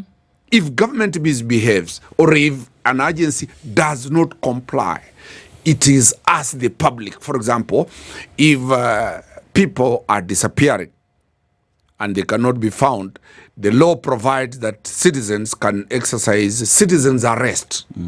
They can't exercise the power, police powers bestowed on guys who have come from Kiganjo, but the people have that power. They can arrest citizens' power. Two, people can file petitions. Those petitions under Article 37 can go to any other. You can present those petitions to Parliament, you can petitions to everywhere. People can demonstrate. Mm-hmm. People can carry demonstrations and show displeasure to certain government positions. People can sue, go to court. Originally, there was the concept of locus, that you really do not have any injury that has been caused by a decision of government. Today, you can walk to the Constitutional Court in Garibatura. You can walk to the Judicial Review Division in Nyamira. You can walk anywhere and enforce rights. Then lastly, we disperse these forces to other constitutional organs. There are around 13, the independent organs like the IEBC, like the Judicial Service Commission, like all these things. The question that has always people have asked is, then why are we not having a panacea of development in this country. Why are we still struggling? Yet the law, as I've said, is very clear. The Constitution gives everybody and every organ the power to work. The answer is simple. Until the day we divorce politics from running of affairs of the state, governments are created politically. The public service is supposed to be apolitical. What happens is when you find the politicians have entered in and they have taken now the management and control of the affairs of the state, then you find that that country does not develop. We fall into that category. Equally, failure to appreciate that the political organs called the opposition, that is funded by me and you, the political organs called parliament have gone to bed with the executive. The attempt to muzzle the fourth estate, that's the media, to also succumb to that level is one of the innuendos the executive will always play. How do we see that, Wakili? How do we see that there's an intent to muzzle Parliament, that there's an intent to muzzle, or rather, bend Parliament to then act on the whims of the executive? How do we see a manifestation of that? For example, the other day you saw when a policy document said that all media houses adverts are going to one house. Really? Is that the concept we are talking about? The fair distribution of national resources to all the players in that sector? The courts have come in and have brought sanity. So my take is that let us not remain a mourning country. We have enough we can do. We have enough weapons, not pangas, not rungus. We have enough statutory and constitutional weapons to put in place to bring checks and balances. I've been quite early in this country for long, 60 years plus is not a small time. The trend from when we were in a one-party state to today, the level of democracy, the level of assertiveness, the level of intelligence of Kenyans, the level of pressure being exerted in government, it is quite very, very encouraging. I saw the president yesterday address citizens. I saw the media categorically exchange as if it was an equal game between the head of state and the media, the journalists who are interviewing. That is a great, it started with Mark Masai in Mombasa when he asked for where is the contract for SGR, and President Uhuru said, you want it, I'll give it to you today. Today, it has not been given. But you can see the level of development, the level of accountability the president was put to task. What the media only failed to do, and I was expecting to see that somebody could have run to where the president was saying there is a market and capture it so that Kenyans are able to see real time, is the president saying the truth or not the truth. But I know today all that the president said, the media will cover to show Kenyans that is it true or is it hot air that was being said? Now, Okello, let's talk about the formation of government. The government for the people, by the people, right? And here is a government that has been put in place, including all the other institutions. It is the people that give them power, including the commissions. Talk about judiciary. Yes. And here is a question where you talk about Parliament has been muzzled, but my opinion is Parliament has allowed itself to be muzzled because it is an independent institution. It has its own mind and body and everything that runs it, but they have allowed themselves to be in that box where they are controlled. But here is a question where the citizenry, as per the Constitution as well, have come out strong to push back and say this is what it is we want, but have been met with fire, force, and death. Which begs the question, as we talk about running the affairs of the country in a situation where you find that the citizens are equally being beat up, who runs the country that has been put forth by the people who have come back to check the government? Well, this brings out to a very fundamental question. Do people vote or do machines vote? Are people at queuing to vote human beings exercising their rights to think right? Or they have suspended their brain to think right, they become robots, vote, get out, and as they are walking outside the booth, they have started complaining for another 5 years. Why do I get this narrative? A voter is completely a different animal. A voter is minus the capacity to think outside one ethnicity. A voter is a person who does not see development, sees the 50 shillings or the 1,000 shillings is given.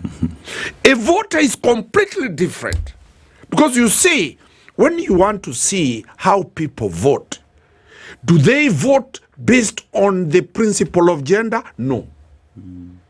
If we were voting on the principle of gender, all leadership positions would have gone to our sisters, but they don't. Do we vote based on who has a clear manifesto for us? We vote for whose manifesto is more deceptive and more appealing, without questioning ourselves, what will be the funding model? What will be the source to put what you're telling us to do? A voter is a different person. A voter, and this is one of the issues that are going to happen in 2027. Are we likely to see voters, the elites and the Gen Z and a few who normally vote based on their right, exercising their right? What is the majority of Kenyans? Look at what happened in the US. The intelligent voter, the epitome of democracy, the biggest level of development, the technological development country, voted Trump. That was their guy. You remember? That's what their guy. Yep. So it is not about who is best for us.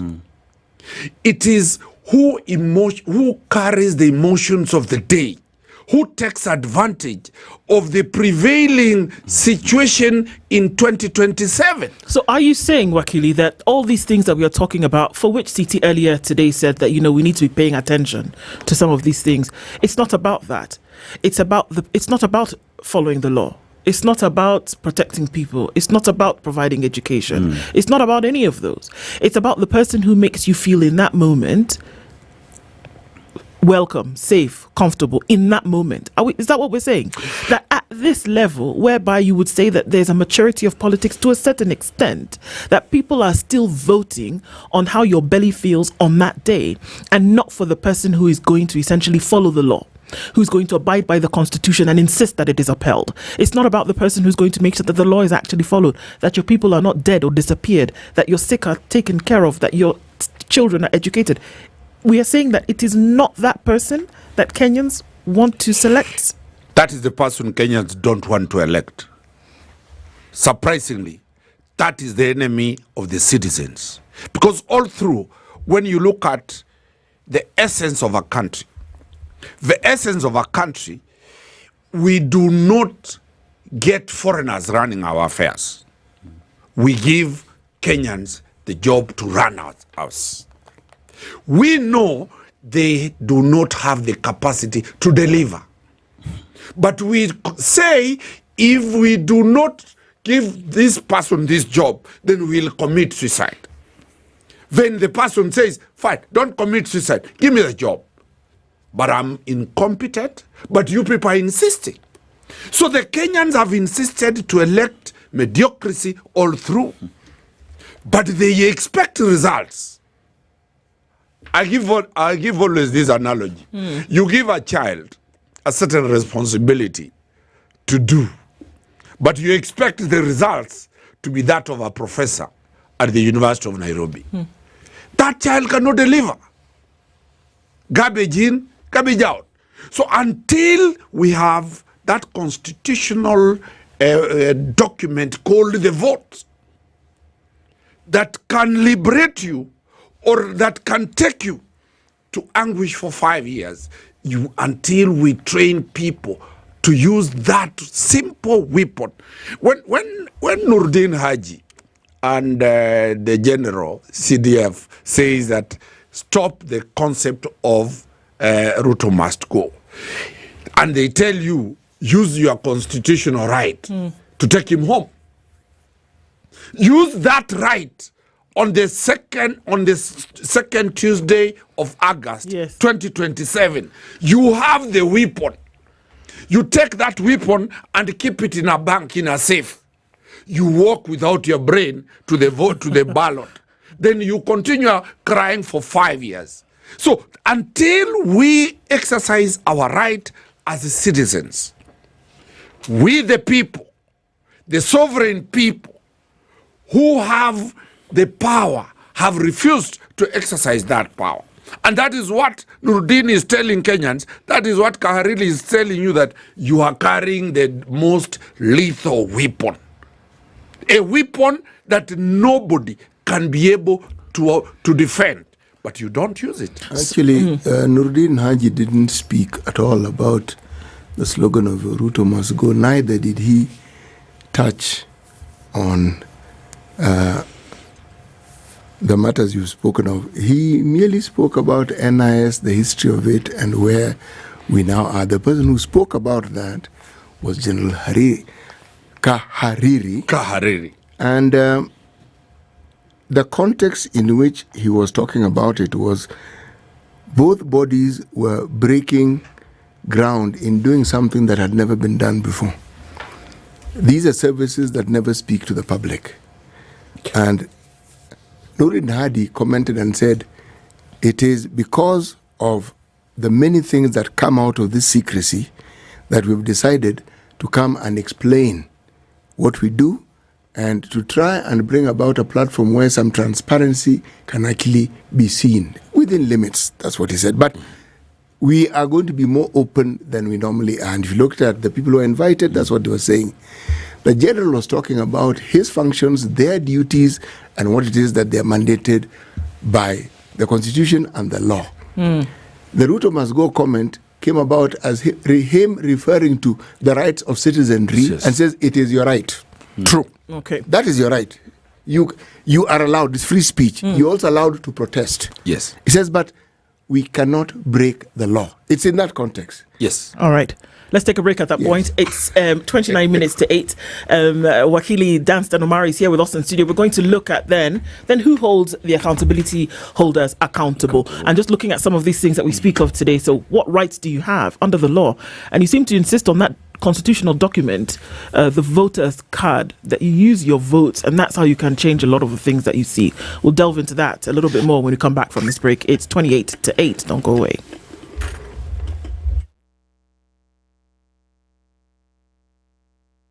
This is the Situation Room, the only way to the weather with SpiceFM.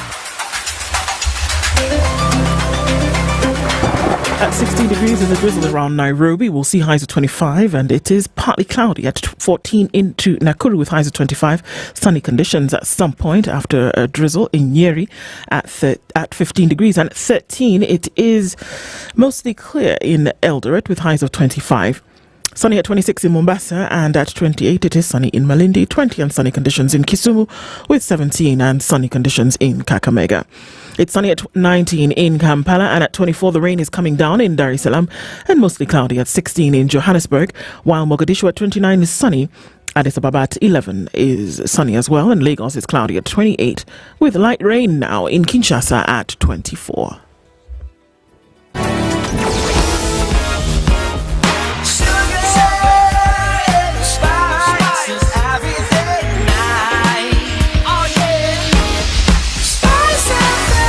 Spice up your life. All right, we're stepping into traffic hour, really driving into traffic hour this morning, and on the Thika Superhighway, traffic is heavy. We're also looking at traffic that's starting to build on Ngong Road. As you come in from Naivasha Road, that is pretty busy. The Southern Bypass looks good, but you're going to cross over to Uhuru Gardens at some point, and there is some traffic then as you touch on Langata Road. It's also busy coming off of Magadi Road, so it's going to come in with traffic coming in from the Karen area, and all of this will find its way through then towards the Nyaya Stadium roundabout towards Aerodrome Road. That's busy. Also busy coming off of Outer Ring. You'll find some traffic then coming in from the Eastern Bypass, and that's doing the thing. Really busy this morning, then connecting from Manyanja Road to Joko Road, and then finding its way out towards Haile Selassie. So we are in traffic hour, and it's busy this Tuesday. Keeping an eye on things and trying to keep things moving. Talk to us, SpiceFM KE on X, hashtag the Situation Room. Traffic updates brought to you by I&M Bank. Whether it's groceries, fuel or luxury shopping, make every swipe count. The I&M Bank Milele Points gives you real rewards for your spending. What's even better, every 20th customer to get the card gets 50,000 Milele reward points worth 50,000 shillings.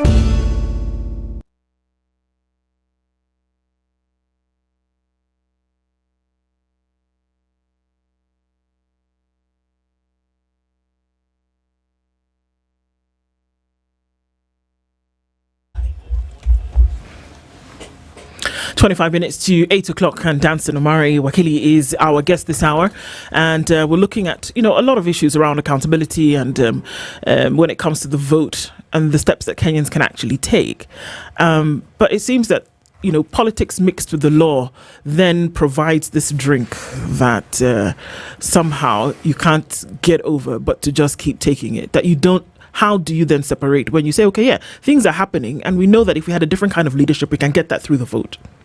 It doesn't seem to really resound with people, though. But no, the leadership discussion has to be clear, crystal clear, because what can a leader do and what can't they do? Because the conversation we have is as though the leaders must do everything, and they can't. It is simply humanly not possible. If we spell out and say this is what they must do, and then they don't do it, then we know. Can they follow the law? They must. There you go. They must be at the forefront of setting the examples of abiding by our laws and the Constitution. Because whether we like it or not, when leaderships abrogate the law, then they're in essence giving permission to everybody else to do the same. Because they have led. Because, City, you see, when you talk about our leaders, is it that they don't understand the law? They do. They intentionally choose not to, because let's look at Kenya operates under a system of checks and balances, ensuring no single entity has absolute power. The people, through elections and civic engagement, play a key role in running the state by choosing leaders. There's a problem again with the system, or the political system that we have chosen. We chose the American one. There is wisdom in those of a parliamentary one or a mix. There's wisdom in it. To understand it, in theory, is difficult. If you look at what is happening now in America, with a president who's completely gung-ho, and he has a majority in the Senate, and he has a majority in the Congress. My friend, that man is seeking to pass laws that will make him a dictator. And it's a constant debate because he knows he has the majority. That is what people avoided by having democracy. But you can use democracy to get back to that same position. When you look at the American model, when you look at the Kenyan model, see leaders from a point of commercial investors. Commercial investors do market research of who is going to be their target market. And that target market is segmented according to what you want. At the end of it, every business person looks at the bottom line. So politicians are looking at what do Kenyans want. They are responding to what Kenyans want. So that instead of doing CDF to pay school fees for children who are going to school, the Kenyans don't want you to pay school fees. They want you to get that money and hand them as handouts. You fail to give them the handout, they don't elect you. So the leadership is a product of the market. And let us not run away. Because when we hear the president allocating, this was allocated this amount of money, I allocated this amount of money, I allocated this amount of money, where is parliament? Because the people, Kenyans will believe that they must walk to State House and ask for a road. Which they shouldn't. That is what they believe. And that is 97% of the country who has that perception. Kenyans believe that you must actually walk to the house on the hill to You ask saw it for... yesterday in Sagan. People are asking a person who has no capacity at all to give anything.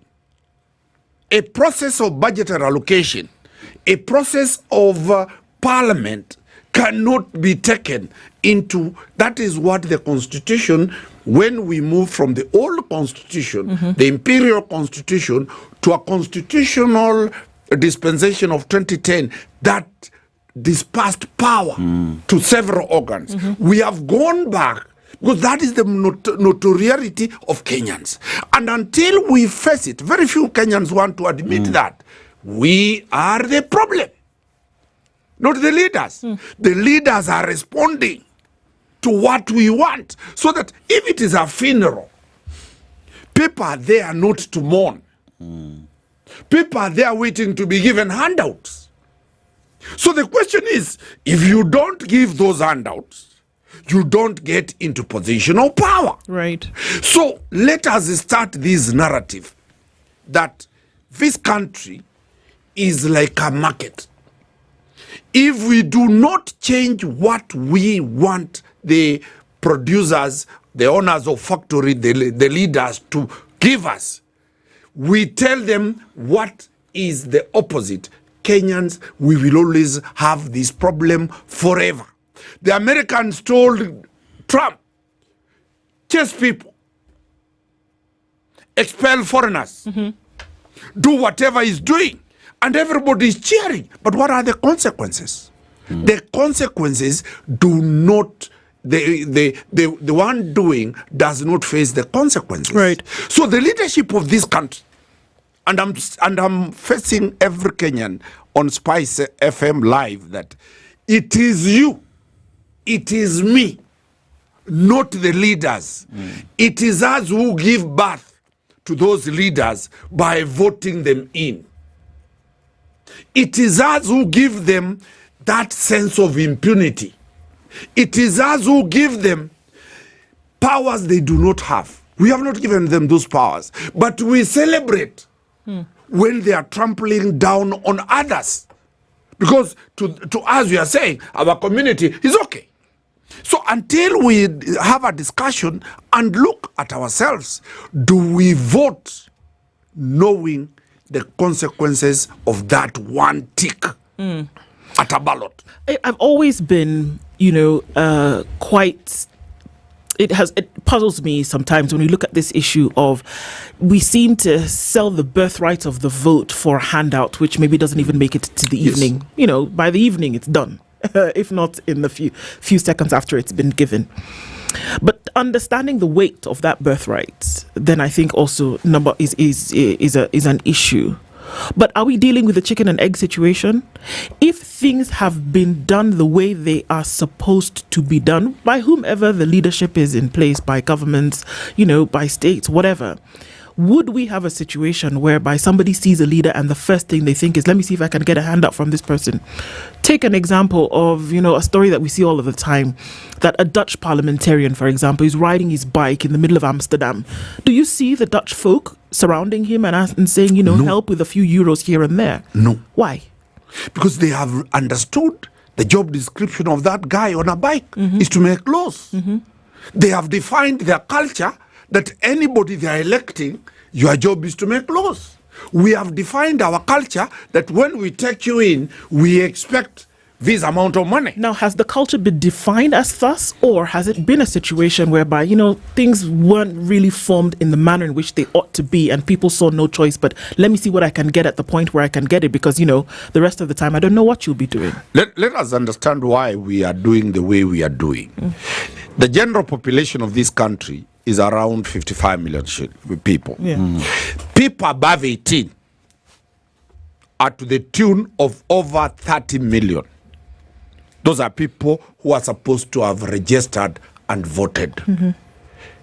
Every election, only 10 to 15 million decide for the rest of everybody.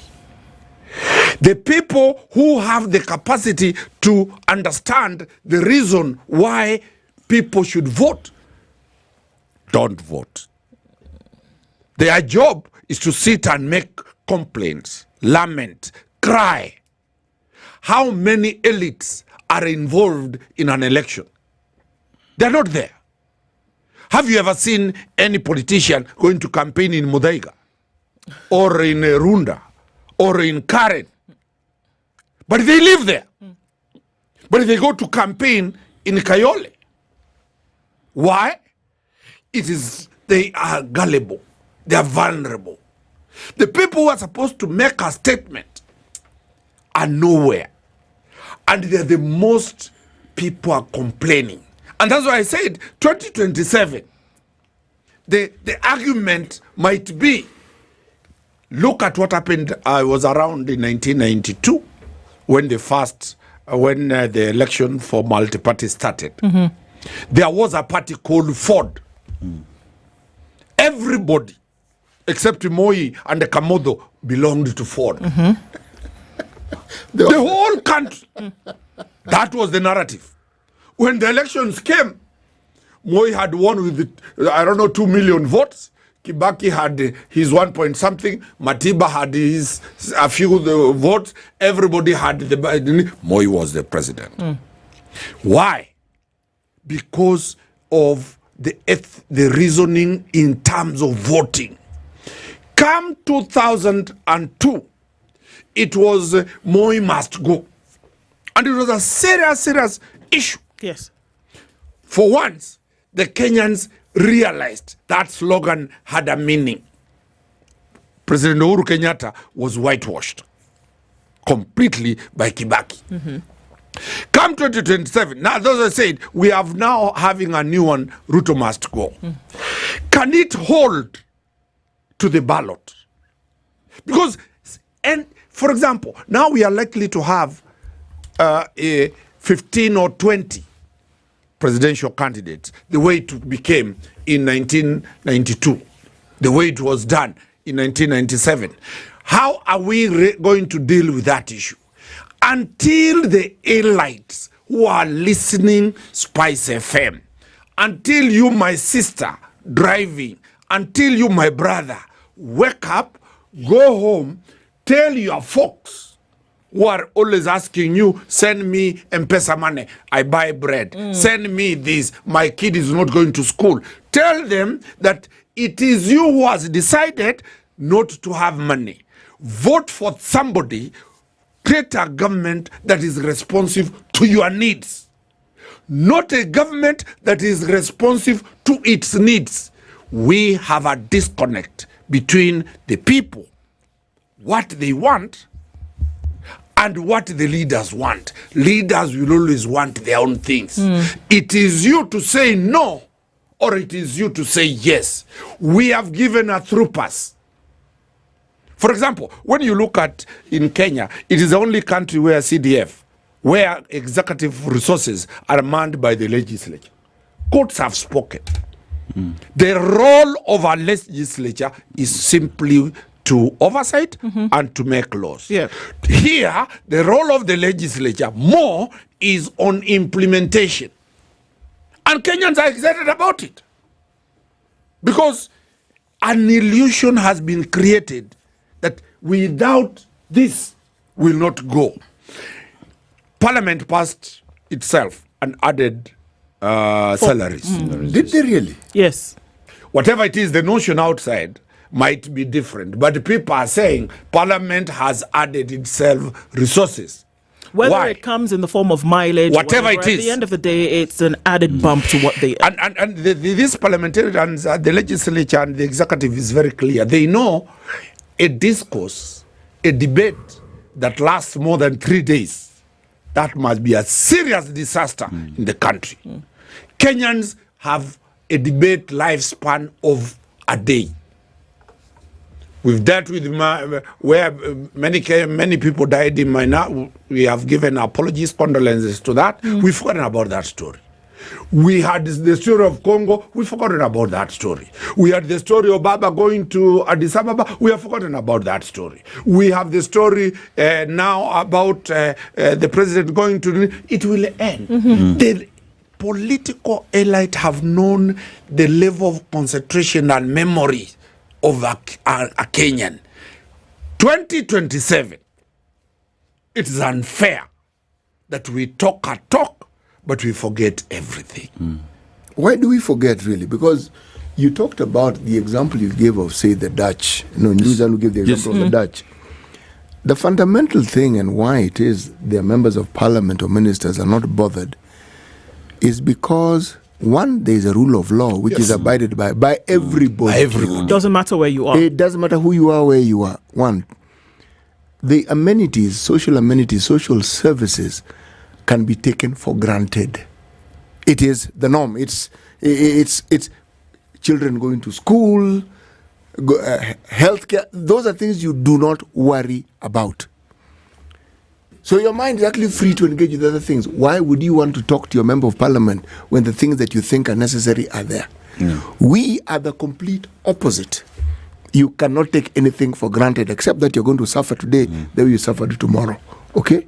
Now, is this situation that we find ourselves in, given how well educated our citizenry are, or is this a situation that has been contrived? Because 12% of our people right now are food insecure, meaning they're facing starvation. Yes, okay? In terms of population, around 42 million people in this country are not able to afford a healthy diet. They eat. Yes, but that's not a healthy. It is not a healthy diet. It means the resources that we have cannot enable us to take certain things like food security for granted. Food. Health cannot be taken for granted. Education, we're getting to a point where we also can't take that for granted. That problem does not exist in the Netherlands. Yes. It exists here. So now you tell me, people who grapple with this on a daily basis, and this involves their children, and they want their life like everybody else has, how do you think these people are going to vote, and how do you think they're going to think? And that is what I'm asking you, that taking all those things into consideration, when somebody presents an option that's going to give you a little bit of reprieve from what you have on a daily basis, are you thinking at that point about what I need for today, or are you thinking about 2027 and whether you're going to put in a president who's going to follow the laws? Tell me, what do you think is being thought of at that point? Where I see the rain started hitting us. The rain started hitting us when we made our politics the most expensive investment worldwide. The cost of being elected as an MCA, a campaign of an MCA, who earns in 5 years not more than 5 million. The cost itself is 50 million for the campaign of an MCA. Where does this MCA get the 50 million to campaign for a salary of around 200,000 per month or 120,000? This money must be sourced. And this sourcing of this money makes Kenya, remember there is a law that was passed putting a ceiling. Ceiling, yes. On the amount one can use. It was thrown out. Yes. Who? Because the people were asking, if now, us, it is not the members of parliament, it is us who are saying, boss, you know, if you come here telling us you have no money and Nani's daughter has died, Nani's sister is being married, you send us the money. If you don't have the money, we will not elect you. The problem is us. And the leaders have now made us dependents. They do not want any social function to function. Because the moment it functions, it goes to that Denmark. It goes to that Norway. We will continuously remain in that vicious circle of dependency, that vicious circle of need, so that every Friday and Saturday and Sunday, the black V8s rolling to the village. It is money full inside for people to be given, and they celebrate. When they come back, you will not ask, what really does this man do? The only answer to put politicians and leaders to check is to sit and ask ourselves, will these handouts be sustainable? Wakili, as we talk about Kenyans taking the role into their own hands and talking about how we need the change to happen, are Kenyans ready to have that conversation truthfully? SpiceFM has started it today. There is nothing that is impossible. This is the hardest discussion. People must discuss. People must look at themselves, have an introspective look at what is my contribution to this state of affairs in this country. Let us not be looking at what others are doing. Ask yourself, as a citizen, what have I contributed to the country going to the dogs? Then, do I have a role? Yes, a voting card. Can I get people who stand for the integrity and development of this nation to the ballot? Yes. Do that small part times 29 million Kenyans will have done what nobody expected us to do. The day we are being led, I said the question of accountability, it is us who have the power. Sure. It is us, the people, who have the sovereignty. When we cede that sovereignty, who can take advantage? There is always the principle of that failure to put me on check allows me to go unchecked. This government and any other government has checks and balances. When our children were like, when we grew up, a very good example, you could not ask whatever parents decided. When the kids reclaimed that territory, those rights of asking, why do you want me to do this and not this? The parents are on their toes. They know that school fees is your role to pay. So the question of an indolent, in law it's called an indolent, you know your rights. You sit on those rights. Then after a million years, after Jesus has come, you have died, you have resurrected, then that's when you are saying, no, but you remember, you never paid me this. Then you are told, no, there is the Limitations Act. You could have asked within this time. So are you we saying that, are now putting to account the late President Kibaki's regime. Kibaki is not there to answer. We are now talking about Uhuru Kenyatta. That is, we had a time to put those questions to retired President Uhuru Kenyatta. We now have His Excellency, President Ruto. We must ask it now. In marriage, the church vows say, if you have no issue, and this is a third reading, you don't forever complain. hold your peace. Hold on your forever. So the question we are learning is the hard reality that admit that I, Danson Omari, I am the cause of the country not performing.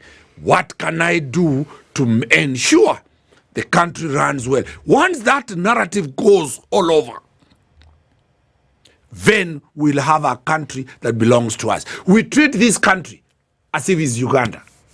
We treat this country as if it's not ours. We see people looting government resources, then you say, that's not my problem.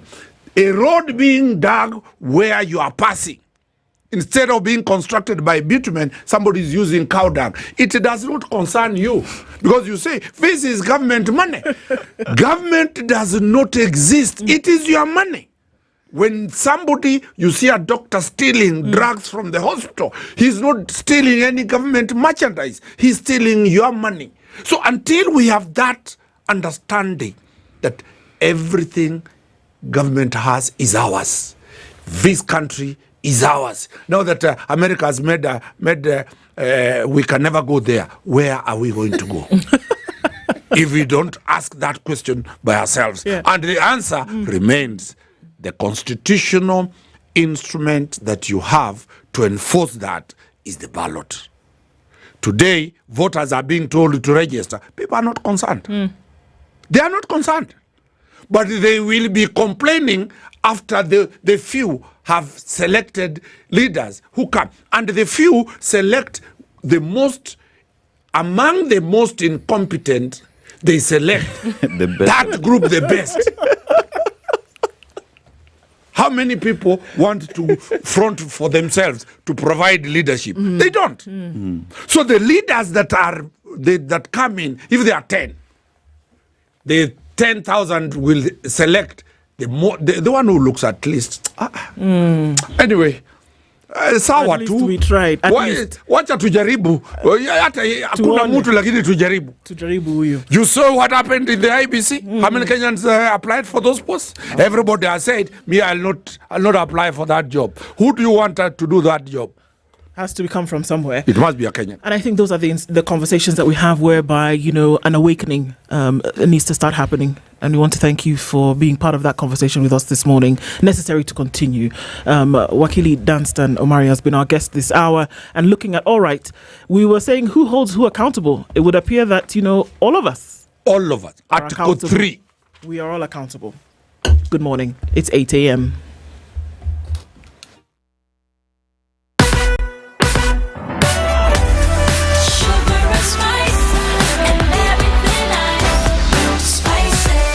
Spice up your life.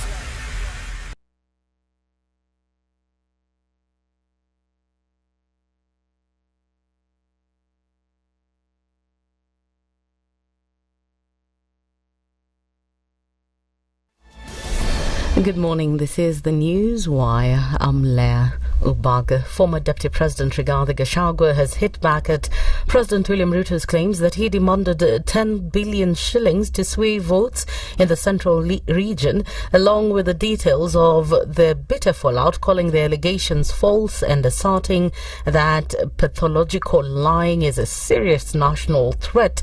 Taking to his official social media account shortly after Ruto's live joint media interview last night, Gachagua accused him of spreading misinformation and misleading Kenyans without hesitation or remorse. Speaking during a joint media interview at Sagana State Lodge ahead of his much-anticipated week-long Mount Kenya tour, the head of state revealed that Gachagua demanded 10 billion shillings to help change the tide in the vote-rich central region. Unajua, mimi naweza kukufanya one-term president.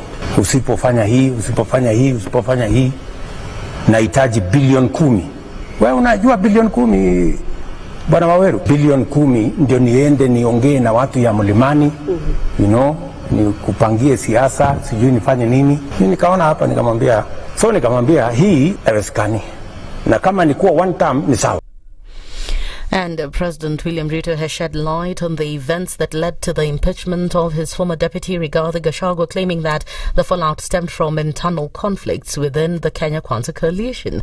During a roundtable interview with vernacular stations, Ruto explained the tensions erupted shortly after taking office, with Gachagua clashing with key figures such as blogger Dennis Itumbi and MPs Ndindi Nyoro and Kimani Ichung'wah. Wewe Deputy President anasema umefanya. Haya, tunamaliza kesi. Next, baada ya wiki moja, Faruk PA, mtu mdogo, amefanya. Haya, naita Faruk, nafanya kesi. Tukamaliza hiyo. Kidogo, Ndindi Nyoro amefanya meitisha mkutano sijui Kiharu, amepanga wabunge wengi. Mbona amepanga wabunge? Mbona naita Ndindi Nyoro. Tumeketi chini. Kesi. Haya, kuisha hiyo, Kimani Ichung'wah sijui amesema. Sasa mpaka nikamuuliza, ndugu yangu, wewe ni naibu wa rais wa Kenya, bloga huyu Dennis Itumbi, bloga unasumbuana na yeye nini? PA ya ofisi mtu kidogo. Ruto has defended the move to fire former Public Service CS Justin Muturi during the recent cabinet reshuffles. Sasa hapo katikati akagoma kuja katika baraza la mawaziri. Sasa mimi nataka nikuulize wewe, ni mimi nimemvuta kazi ama ni yeye alijivuta kazi? Sasa wewe ni waziri, baraza la mawaziri umeigomea. What am I supposed to do? You don't just dismiss friends. It applies to JB Muturi. Even when it was difficult for him to perform as an attorney general, and it's not even me. Ask any government department. They had many difficulties. The government has assured Kenyans living in Myanmar and Thailand that it is closely monitoring the aftermath of the earthquake that struck parts of the two countries last Friday. Foreign and Diaspora Affairs Principal Secretary Roslyn Jogu urged Kenyans in the affected regions to register with the Kenyan Embassy in Bangkok for emergency assistance and real-time updates. Jogu further called on Kenyans in the two countries to avoid unnecessary travel to heavily impacted areas for their safety. Authorities are assessing casualties and damage as aftershocks continue to pose risks. That's the news wire. I'm Lydiah Ubaga.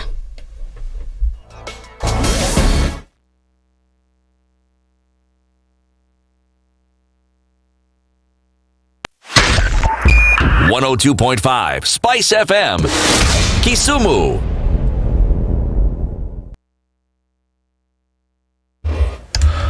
All right, taking a look at what's happening now with a few minutes after 8 and traffic, and it is still pretty heavy coming off of the Thika Superhighway as we get towards the CBD, and you'll find that traffic all the way through towards the Pangani underpass very, very busy. It's also busy on Kiambu Road in both directions, heading in now all towards Muthaiga Square.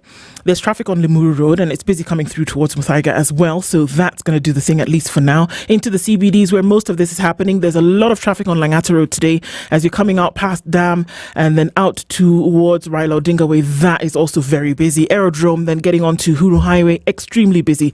And there's quite a lot of traffic on Ngong Road this morning outbound, and we're looking at some traffic also coming in through towards Wangari Maathai Way, and it's going to go all the way through towards museums. So traffic hour on proper. That's where we are this morning. We want to keep our wits about and keep things moving this morning. Let's talk on SpiceFM KE on X, hashtag the Situation Room. Traffic updates brought to you by I&M Bank. Don't just spend, earn while at it. The I&M Bank Milele Rewards makes every swipe count. Earn every point on every purchase and redeem them for flights, shopping and more. Plus, every 20th customer to get the card gets 50,000 Milele Reward points worth 50,000 shillings. Mature, intelligent talk every morning. Spice up yourself.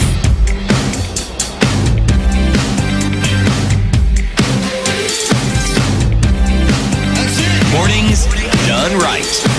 94.4 Spice FM, Nairobi. 7 minutes after 8 o'clock, and good morning to you.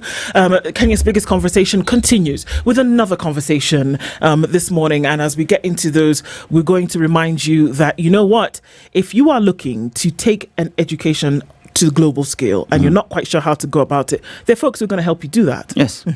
Alex Pathways is coming to sort out that problem because they realize that a lot of young graduates, high school graduates, want to get to these universities. But what universities are we talking about? Let me just mention some of them. Yeah. So here we have University Macalester College, now Patton University, Vanderbilt University, Hamilton College, we have Bates College, Tufts University, UC Berkeley, or the University of Chicago, and this is just but a glimpse. Many more institutions are there where you can get this information at bit.ly, that is bit.ly, LX Pathway SFM. This is where you get to go apply. Remember, the deadline is the 21st of this month. You have 20 days to go. Go clicking, go applying.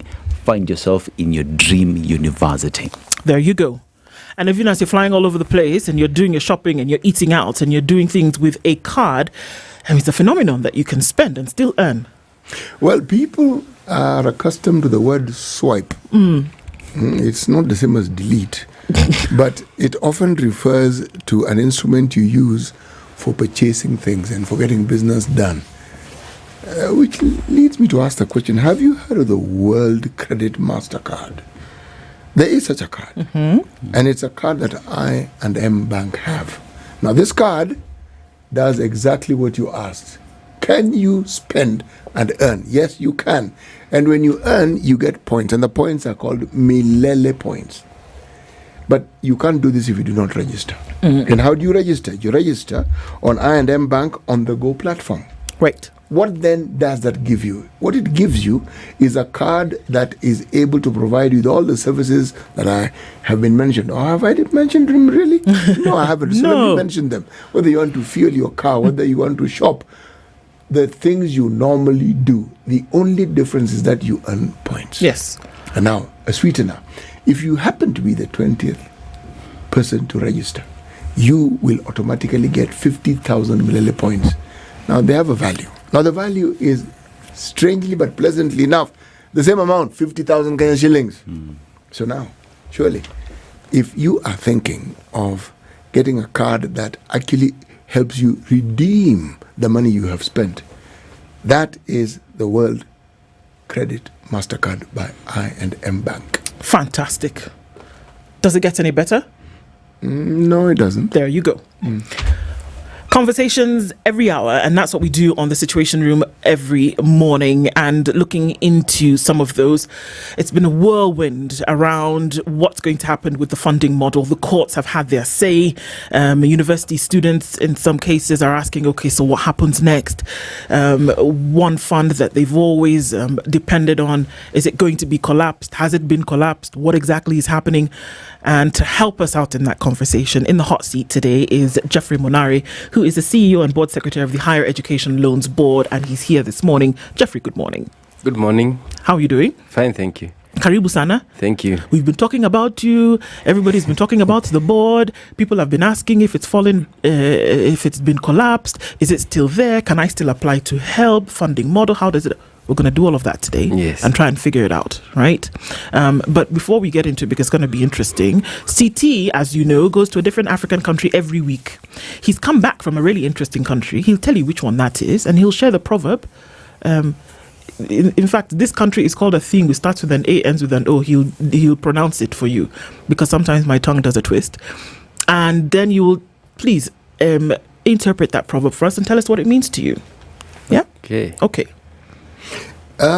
The country that that I've derived proverbs from this week is actually an archipelago. That one. Yes. And this is just a collection of extensive islands together. We also have one. It's called the Lamu Archipelago. So all those islands that form what we now refer to as Lamu. This one is in the Indian Ocean. Again, like Lamu, those islands are in the Indian Ocean.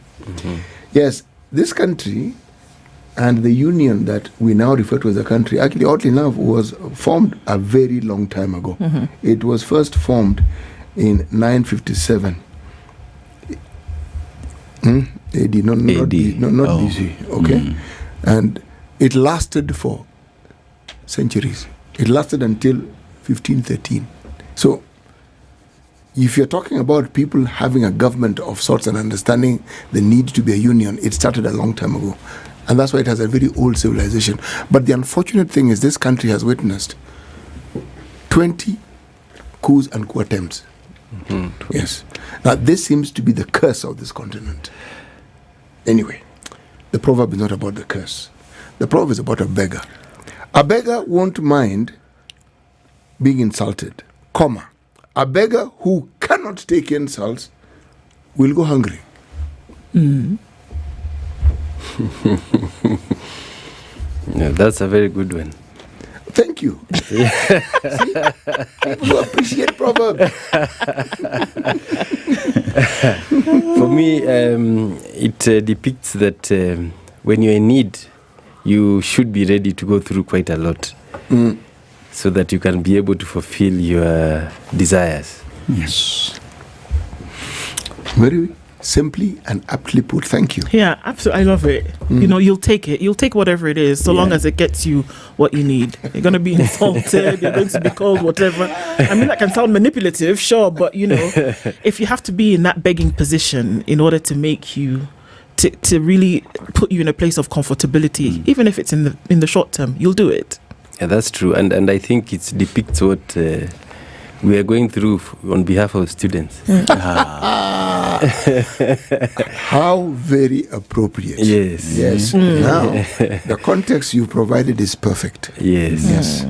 And so that is the thing, isn't it? Yeah. That over the last, give or take, 18 months, things have been interesting, to say the least. Jeffrey, and we would like to hear from you at the position in which you sit. That HELB for the longest time has been a board whereby students who are in university are able to apply.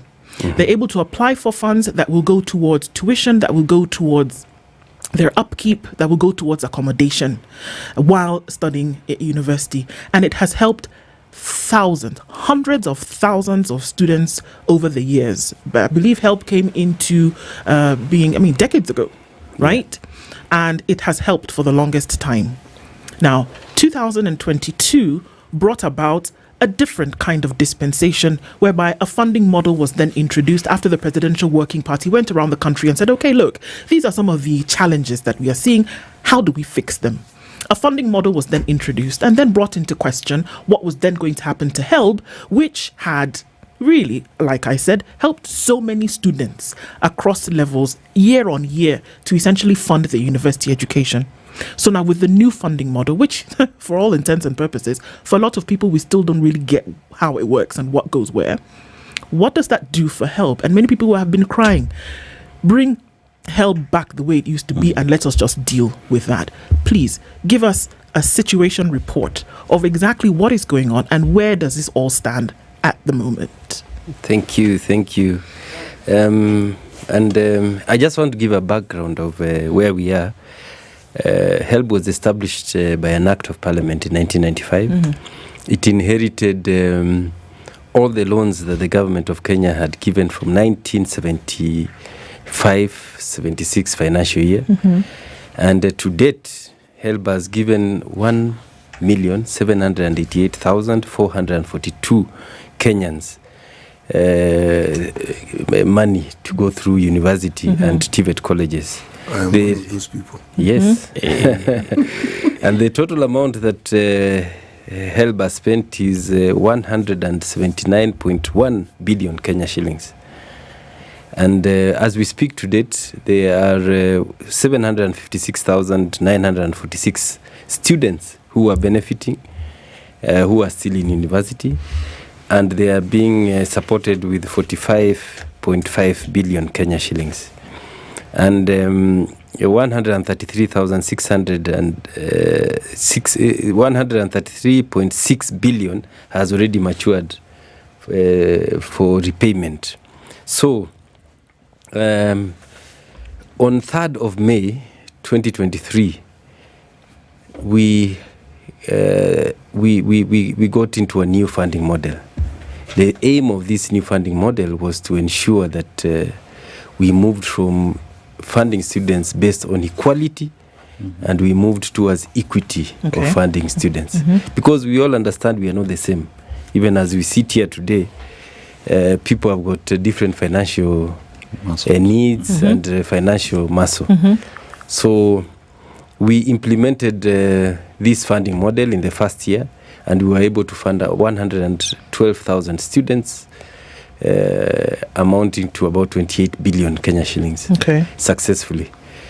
And these students went through their first year. When we moved to the second year, we started experiencing challenges, and immediately after the Gen Z movement, then there was a demand that we needed to review the model. Sorry, Jeffrey, just for clarification purposes, when you talk about the first year, this was the first year after the new funding model was developed? Yes. So 28 billion shillings to 112,000 students, and this is across the country, who received money after having applied under the new funding model. Yes. Okay.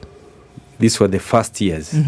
So we moved now to the first years moved to second year, and we had another cohort applying for first year. That was last year.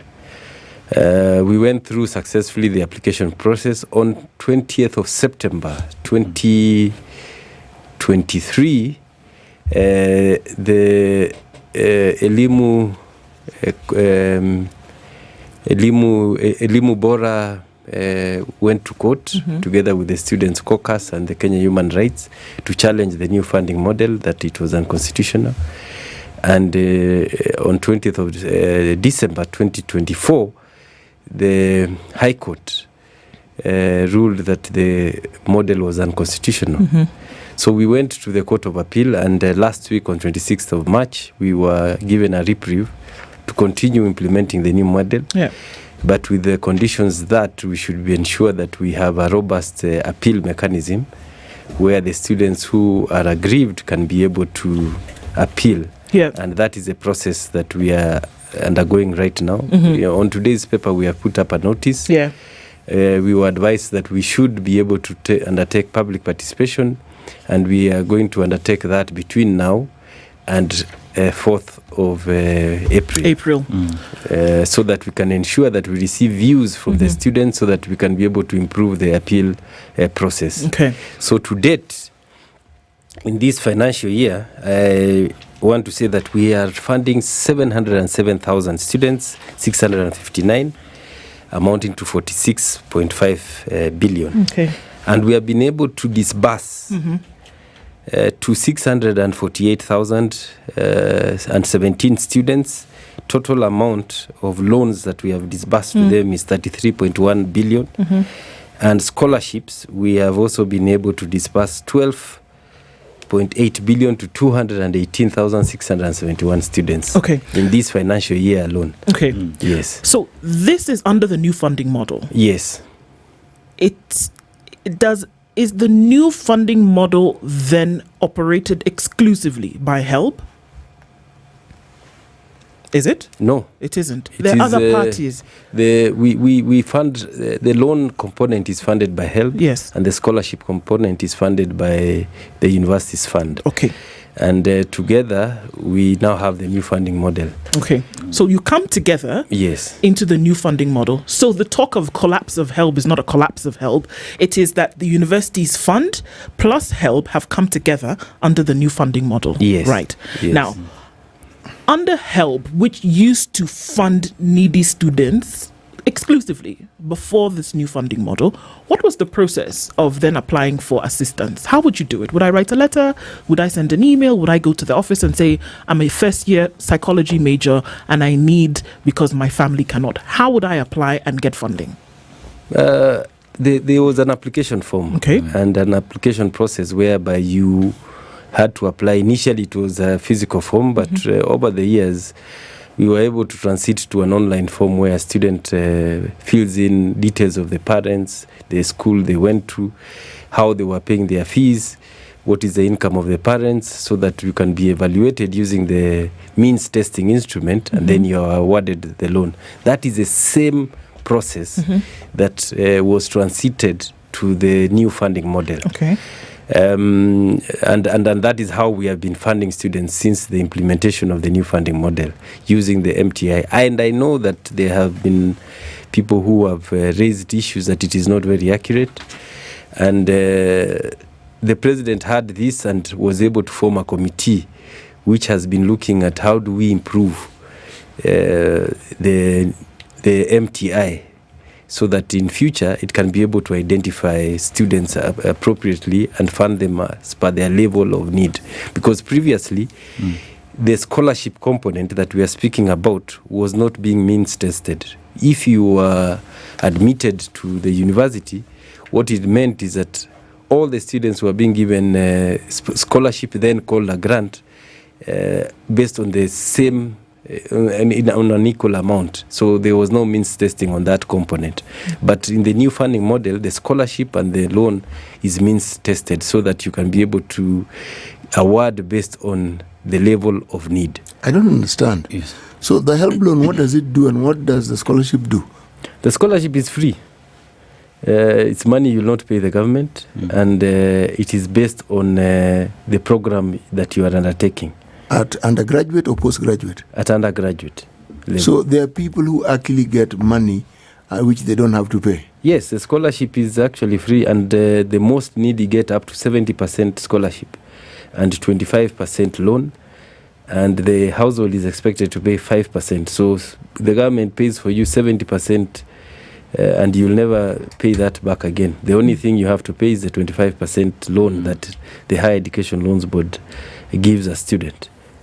All right. So, Munari, there has been a problem when the new funding model came in. There is the mean testing that every student had to undergo before they would access these funds, and now there has been a problem with the banding. Those who feel as though they are in the wrong band, which was the bond of contention with Elimu Bora, who went in court, and even now, as you say, you have formed a body. The president has formed a body that will look into all this. Just what exactly are the nitty-gritties when it comes to this mean testing and bonding that Kenyans have a problem with? I think what we have seen is that most Kenyans expect that they were going to be banded at the highest level, that is band 1, 2 and 3. In fact, the feedback that we have received from the students is that we had 5 bands. That is band 1, 2, 3, 4, 5. Band 1, you are to get a loan, a scholarship of 70%, loan of 25%. The household pays 5%. Band 2, you get a scholarship of 60%, and then the loan of 30%. Then the household pays 10%. Band 3, you get a scholarship of 50% of the cost of the program, 30% loan, and the household then pays 20%. Band 3, 40% scholarship, 30% you get a loan, and then the household will pay 30%. Band 4 was 30% scholarship, 30% loan, and then the household pays 40%. Now the students are saying we should not have band 3 and 4. Okay. So that they only get the scholarship should be at a cost of 40%, 30% loan, and the household pays 20%. Okay. That is what the students have been requesting, that we should be able to. What was the thinking behind this division? Exactly. Yes. The thinking is that everyone is not the same. We were initially, and I said that we were funding students based on equality. Provided you get a C+ and above and you apply, you'll get a loan. You will get a loan. Even if you don't apply, you'll still get a grant or scholarship before. You were not even required to apply. So it meant that provided you get a C+ and you report to any university that you have been admitted, then automatically the government was expected. Okay. Yes. So what changes now? Because essentially what are we saying?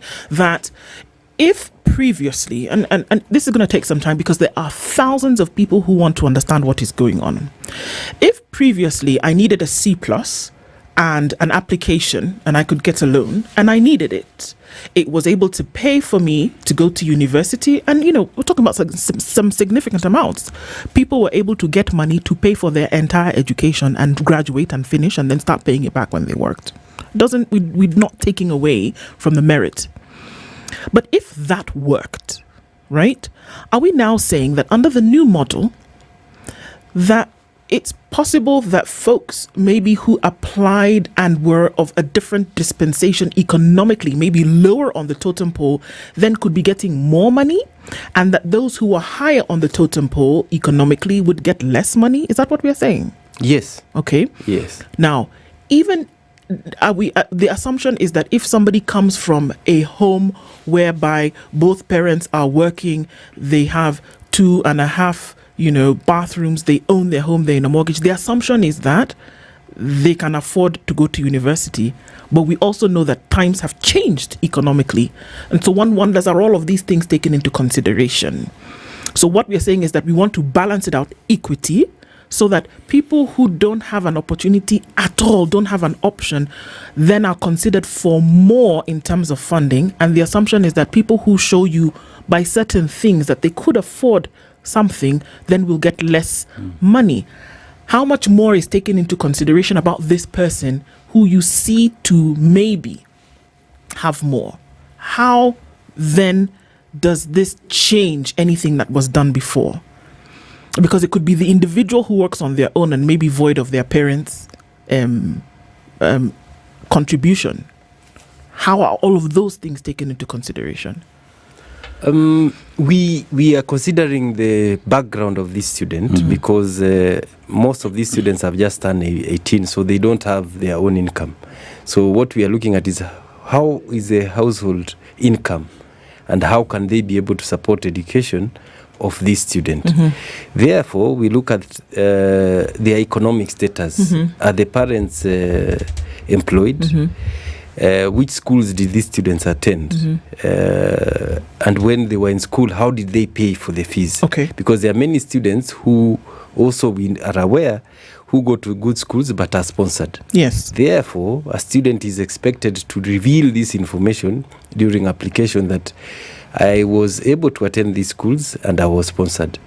Did you attend a private primary school? We all know that many Kenyans do struggle to take children to private schools. Yes.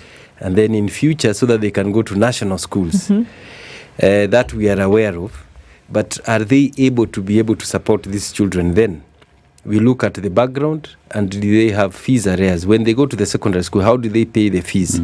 Do they have any fees arrears? And how much fees were they paying? If you look at the old funding model, the universities were asking for 16,000 Kenya shillings since 1990. Every year, If you look at the value of 16,000 in 1990 and the value of 16,000 to date, it's not the same. Hence, it is not the same. Hence, universities had already started adding some amount of money so that they compensate that difference. So you could find on average students who are paying between 30 and 50,000. But then currently, what's the number of students we have in universities? We are looking at a student figure of public university around 650,000 students, and in private universities around 200,000 students. All right. Yes. In the 70s, when this university became independent, how many students did we have totally? The first cohort that the government sponsored in 1975 was 1,003 students. Precisely. Yes. So now, compare the numbers, compare the resources, the value of the shilling, what it could do then. At that point in time in 1975, university students had free laundry. Yes. Yes, somebody came to sort out your room for you because the rooms were available. City, you lived in good times. I joined in 1978. And your laundry? Wow. Yes, I'm talking about the 1975 ones. Yeah. In 1978, we got boom. Yes. Food was provided for. The loan was automatic. I'm simply saying the numbers were few. That's why I asked the question. Yes. So it was very affordable. Yes. Somewhere along the line, we didn't plan for this bubble burst that we now have. 650,000 in public. Yes. And then they are private. Then they are private. There was one university. How many universities do we have now? We now have 78 universities. So it's a completely different landscape. Yes. And it's good you've brought that discussion. Look at the KCSE students who got C plus and above. Last year was 246,000. So we expect that 200, when we look at the trends, 85% will apply for. So those are the numbers that. So those are the numbers that. Those are the numbers, and that is a reality. And that is why we needed to change the funding model. On average, Jeffrey, every year, what is the percentage of those who, and this is first years now, and essentially we're taking that number from those who finished the KCSE, that the majority of them will go to a public university? Or that a majority, or what is the percentage of that number that will then apply for funding? Yeah, just to break down, we expect 85% to apply for placement. Placement, first of all. So we will go to around 202,000 students. And then out of that, we expect about 90% of those to apply. So we'll go to around 190,000 students who will be able to apply for funding. So this 190, essentially, because right now placement is on. Yes. COOPS has opened up the portal as of a week ago. Yes. And that means that those who will then probably be accepted into public university will be coming in September. Yes. Of this year. Yes. So in addition to the 650,000 that you already have who are under funding, that you expect an additional, at the very least, let's just say that of that 190,000 who will be placed in school, if you're saying that 90%, around 190. Around 190. So it's actually it's 90% of the 202,000. Yes. So 190 essentially will apply for funding. So we're looking at 800 and something thousand students who will be funded. Yes, we remove about 100,000 who will be graduating. So we'll have about 800. The number keeps on growing. Right. Who will be now require funding. So that is how we keep on. So that in essence, what we are saying is that the numbers are growing. Sure.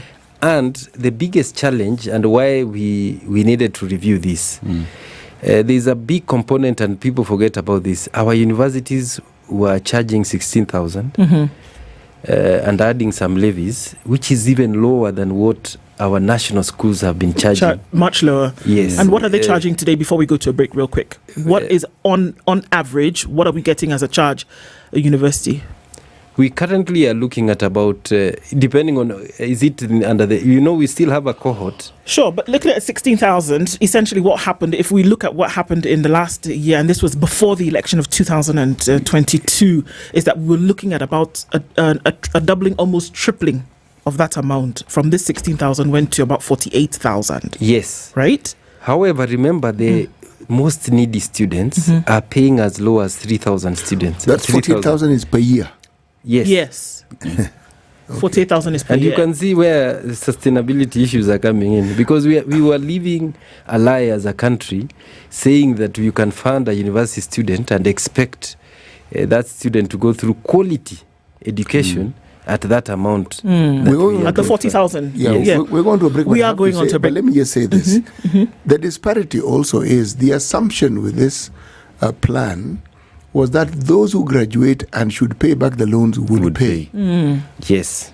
So the money is coming back. Yes, it should. If it came back, you could say, but what percentage of those who have graduated actually pay? And to pay, you need to be gainfully engaged. Yes. Currently, we are looking at 64.8% of those who should be paying are paying. 35.2% are not paying.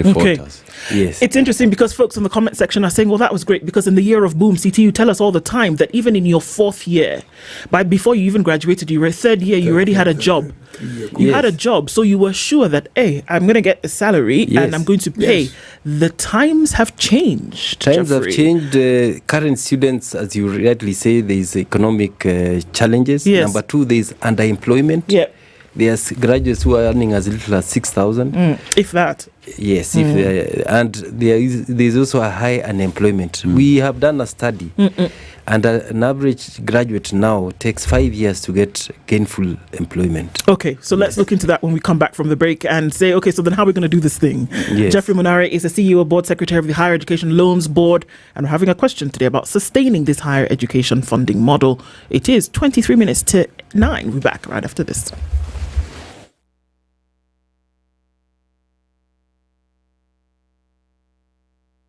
This is the Situation Room, the only way to... The weather with SpiceFM. Cloudy conditions in Nairobi, 17 degrees, and at 16 it is partly sunny in Nakuru with sunny conditions at 17 in Nyeri, 17 and sunny in Eldoret, while Mombasa at 29 is sunny, Malindi at 30 is sunny as well, 24 and sunny into Kisumu with sunny conditions at 21 in Kampala, in Kakamega. Kampala is sunny at 20, while Dar es Salaam continues with heavy rain at 24, 16 and sunny in Johannesburg, while Mogadishu at 30 is sunny, and Addis Ababa at 16 is sunny. Mostly cloudy at 28 in Lagos, with rain continuing in Kinshasa at 23. Online, mobile, Mobile and on radio. Twitter at SpiceFM KE. So traffic is still heavy in most parts of the city this morning as you come off the Thika Superhighway. That is still quite something. And as you pass that Allsops junction, traffic will take you bumper to bumper through towards the Pangani underpass. And it still continues going towards Wangari Maathai Highway and then coming out of museums. Folks are trying to connect with Uhuru Highway. That is very busy. Ojiji Road is going to take on some of that this morning, as we can already see. Folks who are trying to make their way through towards Parklands and coming in from Parklands as well. Very busy along Limuru Road this morning.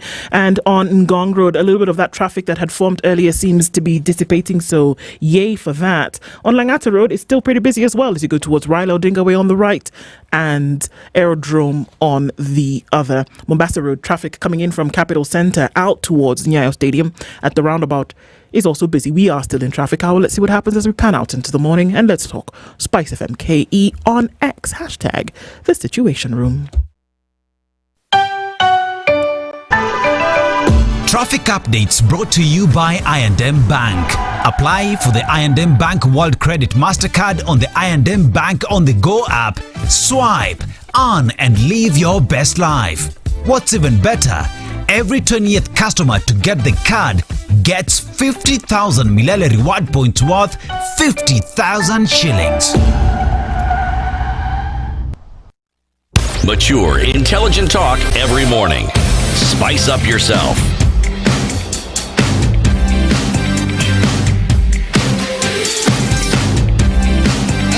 Mornings done right. 94.4 Spice FM, Nairobi. At 21 minutes to 9 o'clock, Jeffrey Monari is the CEO and Board Secretary of the Higher Education Loans Board, and we're looking at this question. So unpacking this now makes us understand a little bit more that we can talk about, the funding model and what students need to go to school. Public university is government funded. And it decries that. There is an understanding from the very beginning that it will be subsidized significantly because it is public school across the board. So that the prices or the rates that is charged will be significantly lower because there is government subsidization. Now, on top of that, there is still the need to get help because there's some things that are still chargeable. Right, and that's where people understand. We say this so that we can understand that even if it is public school, doesn't mean you're going to walk into the doors and then do everything you want and walk out without anything. So it's not free. But that even with that, there is a need, and I think it is contributory to this whole conversation where we speak of when we say 20 years ago. No, when did you graduate? 25 years ago? 1981. Oh Lord, okay. Many more years than that ago. Around 40. Ago. Yes. We'll just say ago. That it is incomparable with what government would have then been able to do for students who were graduating, or students rather who were in university, and what we can do now. So when you say public university, it was in that sense that you almost did walk in without paying a shilling and walked out with a lot more than you walked in with. Yes. Taking all of those things into consideration, number one, demographics of population change and increase. When we talk about urbanization, when we talk about the growth of a nation, then one would ask bodies that you have, what would have been the thinking over time when it was requisite for you to say people are going to grow from how many universities? 2? 1? One. It was 1. To 40 years later when you have 78. 78 universities. Okay? Yeah. And then now we're also saying that things then are very different from the way they are now. How would then HELB be, or now let's talk about the model, the funding model, how will it be viable with these other economic situations, what they are today? Whereby the average years that it takes for someone leaving university today to get a job that's sustainable is 5 years. That even when you graduate, there are university students who've done 5 years of an engineering course or 4 years of whatever, and they're earning 6,000 shillings. How is it sustainable? Really, honestly, is it sustainable, this? That is something that we have been grappling with, and I can tell you it is not sustainable based on, and that's why we had to change the model. Based on the old funding model, it was not sustainable. There is a component that we need to add. Remember, the universities had accumulated debt of up to 75 billion. And that is where I'm saying it was not sustainable. And that is where we needed to review the model from funding based on equality to equity. Because the old model was funding assuming everyone is the same, and we are not the same. That is the first thing that we looked at. So that we could be sustainable, we moved from funding from equality, and we have moved to equity. Okay. Number two, we are also looking at different avenues in which we can be able to support the universities and the students. We are looking at partnerships with the county governments, NGCDF, and all these institutions, because we realize that there's a lot more money that is going to students from other sources. Therefore, you find some students are overfunded, while some students are not funded properly. Therefore, we have been working with various county governments and MPs who can be able to support people from their constituencies, and we give them a global picture of how do we fund these students, how much have they been given, and what is the shortfall. For example, if a student cannot be able to afford the 10%, 5%, then the other agencies, maybe corporates, can come in and support the same student who requires additional support. Why would it be so difficult, Jeffrey, to collapse all of these funds? And this is the question that we've asked perennially. You can President's Fund. There's a President's Fund. President's Fund, NGCDF, Bursary, County, members of. There's another one. Women Rep has a fund. Under other funds, there's a loan. What's the problem with now collapsing it into what you have that's almost federal in nature, where there is this one big kitty, and everybody then is now able to apply from there? Because then that erases this problem that you talk about of overfunding on one end of the spectrum and underfunding on the other side. Why would that be so difficult? That is the ideal situation, and that is what we are pushing to have. However, we need support of legislation so that we can collapse all the others. However, even if we are to collapse, we need to find a way in which the same money that is coming from a certain constituency can be able to fund people from that constituency. We are not saying that we are collapsing so that money that was meant to come from, let's say, Langata constituency or any other constituency, be it goes to Mavoko, for example. Yes, Mavoko. That money should still be able to support students from that constituency. And that is what we are saying should be able to give the comfort to the legislators or anyone that we are not taking away that money to give to somebody else from somewhere else. We are taking that money to support their own people, but based on equity, so that one student who is overfunded, that money can be spread to other students from the same constituency, so that that money can help more students who are able to assist others in future. And they can be able to pay, because currently most of these funds, the money is given as a scholarship, so it does not revolve for sustainability. What we are saying is that give that money to the Higher Education Loans Board, so that in future these students, because you're not the same person you went in when you entered university. Sure. When you graduate, your income, the chances of you getting an income is much higher. That idea of yours has been a proponent of that idea for a very long time. Yes, that is the best way to go. Very long time. I opposed it myself. Yes. But now that you present it the way you do, it makes sense. Yes. It makes perfect sense, because you then would actually have a handle on what is available at one time for the services that you need to provide. Yes. So you agree with me? You know, now I do. My thinking then was there are needs that would be known at the local level, and so the money at the local level would do a great deal of good because the needs are known. Whereas that is also true. It doesn't mean that the people who have that need at the local level cannot access this particular fund if it's at that level. Yes. Something that has always confused me, and something which I honestly don't understand. How did the universities accumulate these debts? 75 billion shillings. Yes. Were they not being funded requisite to the needs that they have? Because clearly, with this 75, it means they're also pending bills. How did this? Or is that not your purview? And what is, and what is the makeup? I think, is it not because essentially you now sit in the model with the university's fund? Yes, right. I can be able, and I've just left the university's fund. Yeah. I can explain what happened. The just immediate model we are using required that the government should fund these universities at 80% of the differentiated unit cost, and the government, the student will. What is the differentiated unit cost? Previously, all programs were funded at 120,000. All before 2012. Yes.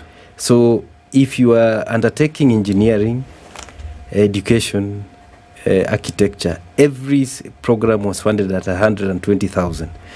However, all these programs did not require that same amount. So we went into the sector went into finding out how much does it cost, for example, to take through a student in medicine. Okay. That is how the differentiated unit cost came about, because you have the cost of the units. Yes, are differentiated per program. Okay. Therefore, a student who undertakes, for example, BA pays 144,000. Medicine was costed at 720,000 under the differentiated unit cost. That is how it came about. The government was expected to pay 80% of this cost. The student was to pay 20%. However, both parties did not fulfill that requirement.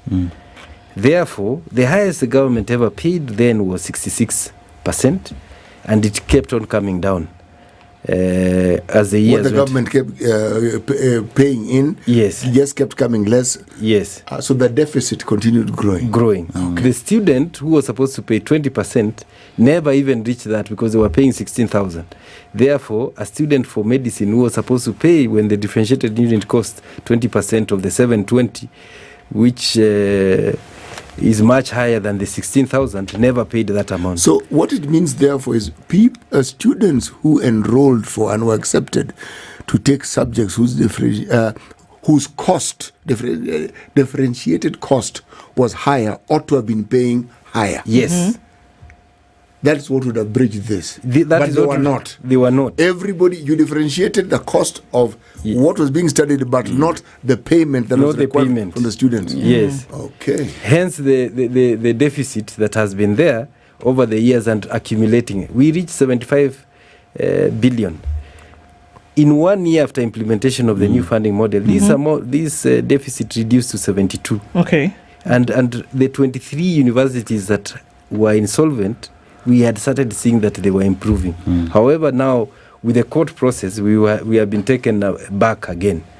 What has a court process done to sort of like remember roll back time? Yes. In this, from last year, when the court process started, when we were given that injunction, fees has not been paid to the universities. Yes. Because it was thrown out by the court. So we have been in limbo all this time. And yet students have been in class. Yes, students have always been going to class. Okay, now that we're asking this question, let me ask, how exactly does this affect the payment of people who work for the universities? Because there seems to be this correlation. Yes, that is why over the period of time you find employers saying that the quality of education has gone down in the universities. Because if you fund the university at 40% or 50%, then the quality of education you'll get there is at that same level. And that's why you see a lot of unrest in the universities. Where the 60% supposed to come Where is it supposed to come? I think that's a valid question here, because essentially, where would it come from? I have said the two parties never met their part of the bargain. Yes.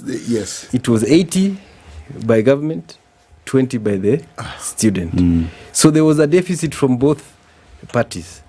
So if we were funding at 40%, then we were not funding 60% over the years. Let me just paint a picture, City. Yes. I've just gone through some stats here. The 2024-2025 budget, where the government set aside 656.6 billion shillings for the education sector. Yes. Now, within these allocations, 71.9 billion shillings was designated for university education. Additionally, Higher Education Loans Board received 36 billion shillings to support students. Now, however, the government disbursed 3.32 billion shillings through help.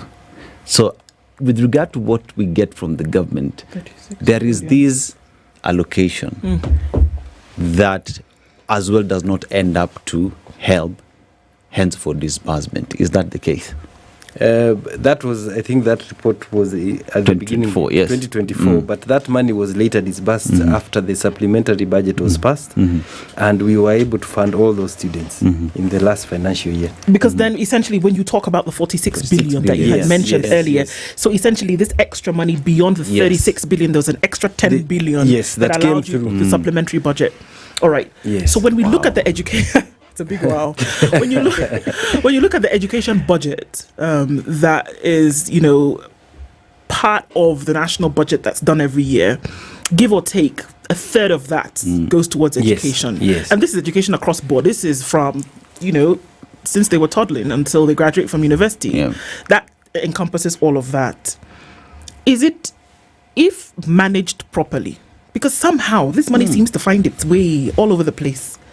If managed properly, wouldn't we actually see a system whereby, even if you use the new funding, even if you use this model, whereby you use the means testing to then appropriate funds to students, couldn't we actually see that this thing could be managed sustainably? Because it doesn't seem to be a matter of that there's not enough money. Clearly there is, because you're going to be able to handle this. But then we still have monies all over the place that are not being ring-fenced for this. Is it not so? It's not a matter of there are no adequate resources, but it seems that the management of the process is where we have an issue. Is that true? Yeah, and that's what we are saying, that we need to consolidate all these funds so that they are managed from one pot, and to give comfort to the countries that we will not give the funds meant for a certain constituency or a certain part of the country to another part of the country. We will use the national kitty to distribute across the country. When it comes to the county funds, for example, if a county A requires more doctors, and they want to concentrate on that field, as we manage them, the funds for them, then those funds will be used for the doctors who have applied from that county, so that they can be supported more. And any extra funds from the national kitty can go elsewhere. But what we shall ensure is that from that county, the people who are supposed to benefit then can be able to get funds from that county, and they can be able to prosper. See, Geoffrey, when you talk about, even as you talk about doctors coming from County A or teachers being trained from County B, we look at it from the fact that these are national resources that are being trained by a national fund. You know what I mean? It is sad that we link these funds to politicians or to politics, because we know that is their fodder for them to get elected. But how about we delink these funds from politicians, put it in a national kitty to educate the citizens of the Republic? Because if we have 10, 20, 30 doctors in the Republic and they're distributed across the country, it is a national resource. Perhaps the conversation, CT, would be how to delink all these funds from politicians. Or maybe how hard Jeffrey can push. How, to delink it from politicians. How hard can you insist? That is the elephant in the room. And funds that they are used to having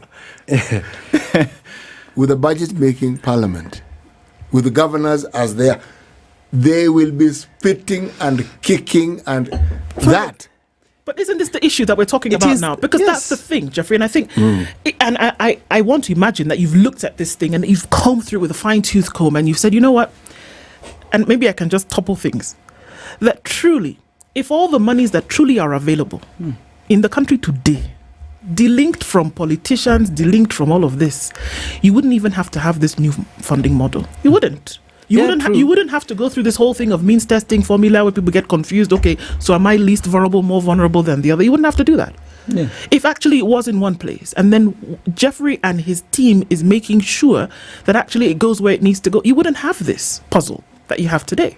And that's why I said that in an ideal situation, but we have to look at other considerations and we have to ensure that we take care of those other interests. Because the essence of our constitution was devolution, not to centralize. It made perfect sense, yes. Bwana Munari. But if you look at devolved units where they work, those devolved units are a financially viable entity. Okay? So when you talk about the devolution of things like education, makes perfect sense because whatever the national government contributes is actually a very small fraction. They are the ones who carry the burden of everything that happens. Until we get to a point where we can ascertain that, certain critical ministries like education and health should have been the national government.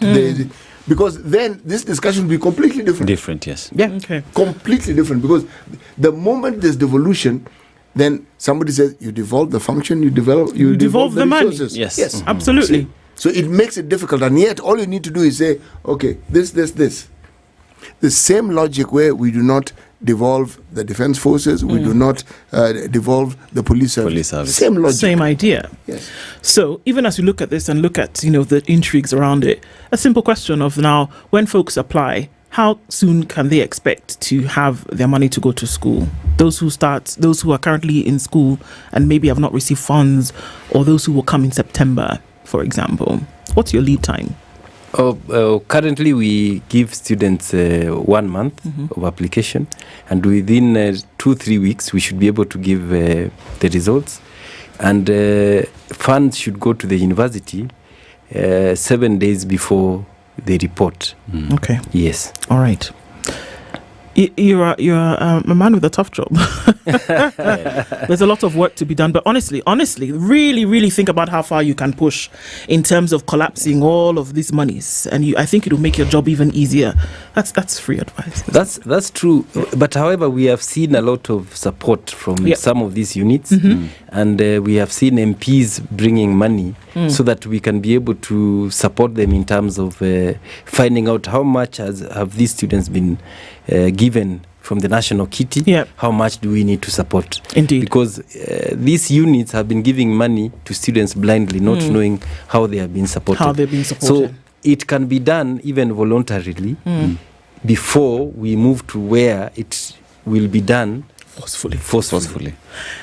Jeffrey Munari is the CEO and board secretary of the Higher Education Loans Board, has been our guest this hour. A lot to keep looking into, and let's see in a few months what it actually looks like. Asante sana for being here this morning. Thank you so much. Good morning, 9 a.m.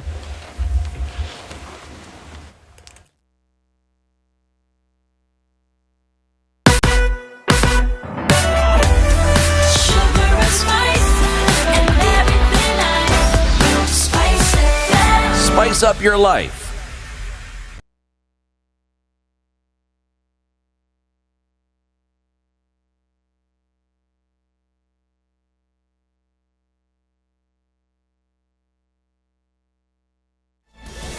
Good morning, this is the News Wire. I'm Lydiah Ubaga. 2 people have died in a grisly road accident in Matungulu, Machakos County. The duo died after the motorbike they were riding on got involved in an accident with a vehicle along the Nairobi-Kangundo Road in the Savannah area. Police said the two, the rider and his pillion passenger, died on the spot after the accident occurred. The People's Loyal Coalition, that includes Wiper Democratic Party leader Kalonzo Musyoka, People Liberation Party leader Martha Karua, the APK's Eugene Wamalwa, Safina's Jimmy Wanjigi, and former Deputy President Rigathi Gachagua are set to address the nation at 12 noon. The briefing, which will take place at the Nairobi Serena Hotel, is anticipated to respond to President William Ruto's Mount Kenya tour and some accusations he made against Gachagua. Last evening, after the president's interview with vernacular stations at the Sagana State Lodge, Gachagua took to his social media accounts to accuse Ruto of spreading misinformation and misleading Kenyans without hesitation or remorse. The head of state revealed that Gachagua demanded 10 billion shillings to help change the tide in the vote-rich central region. Unajua, mimi naweza kukufanya one-term president. Usipofanya hii, nahitaji bilioni 10. Wewe unajua bilioni 10, Bwana Waweru? Bilioni 10 ndio niende niongee na watu ya Mlimani, nikupangie siasa, sijui nifanye nini. Mimi nikaona hapa nikamwambia hii haiwezekani. Na kama ni kuwa one term ni sawa. Environment Cabinet Secretary Dr. Deborah Barraza will officially take over from her predecessor, Aden Duale, today. The event follows after President William Ruto made changes to his cabinet, announcing new appointments and reassignments last week. The changes saw the two cabinet ministers, Deborah Barraza and Aden Duale, moved to the Ministry of Environment, Climate Change and Forestry and Ministry of Health, respectively. Other changes included the naming of Hannah Wendot Cheptumo to the Ministry of Gender, Culture, the Arts and Heritage. The position has been vacant since the name of Stella Soe Langata was rejected by Parliament after vetting. And a house help who is suspected of stealing 2.2 million shillings from her employer's home and was arrested during the weekend will be arraigned in court. Police revealed the details leading to the alleged crime, stating that last month the employer left the house help at home as she went about her daily errands. A few hours later, a security guard called her, saying the house help had been seen living with a large carrier bag, which, on being questioned, claimed she was delivering something for her boss. And former Chief Justice David Maraga officially launched his first town hall meeting in his hometown of Kibirigo, Nyamira County, as he intensifies efforts to solidify his 2027 presidential bid. Maraga, who engaged with various political leaders from the county, reiterated his confidence in contesting for the presidency, affirming that he is well suited for the country's top leadership come the 2027 elections. This development comes as a section of Gusii leaders declared they would not oppose either Maraga or former Interior Cabinet Secretary Fred Matiang'i from vying for the presidency, asserting that both have a constitutional right to seek the position.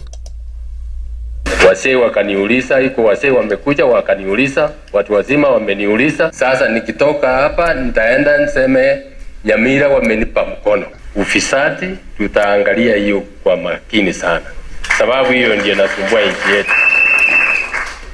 Sheria ifuatwe vile wengine wamesema, mambo ya uchumi yaangaliwe, hii ya hospitali yaangaliwe yote. That's the news wire. I'm Lea Ubag.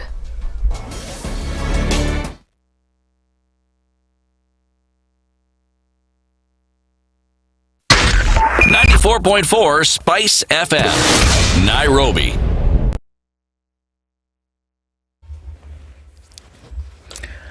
Okay, so 9 o'clock and still traffic in the city. Something is going on Wangari Maathai Way, and that's traffic that's leading then out towards Chiromo. Heavy traffic then as you come towards that museum's exit. Not quite sure what's causing that, but this part of the morning, uncharacteristic, but one to watch. Shout outs if you're in the area, might tell us what's going on so we can spread the word. There's also still some traffic coming off of Kiambu Road, and a little bit of that right around Survey going towards the underpass at Pangani. On Langata Road, still some traffic as you go towards Raila Odinga Way and then touching on Aerodrome. So Huru Highway is going to be a beehive activity at least for another minute or so. And traffic coming off the Eastern Bypass still yet to let up as you then get towards North Airport Road. Still busy bee activity this morning with traffic. And we're going to keep an eye on all of this and hope that it keeps on moving. How about we talk SpiceFM KE on X, hashtag the Situation Room.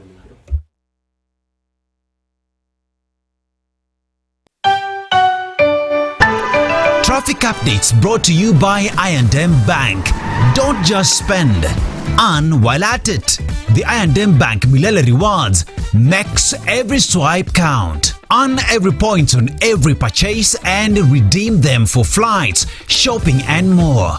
Plus, every 20th customer to get the card gets 50,000 Milele Reward points worth 50,000 shillings.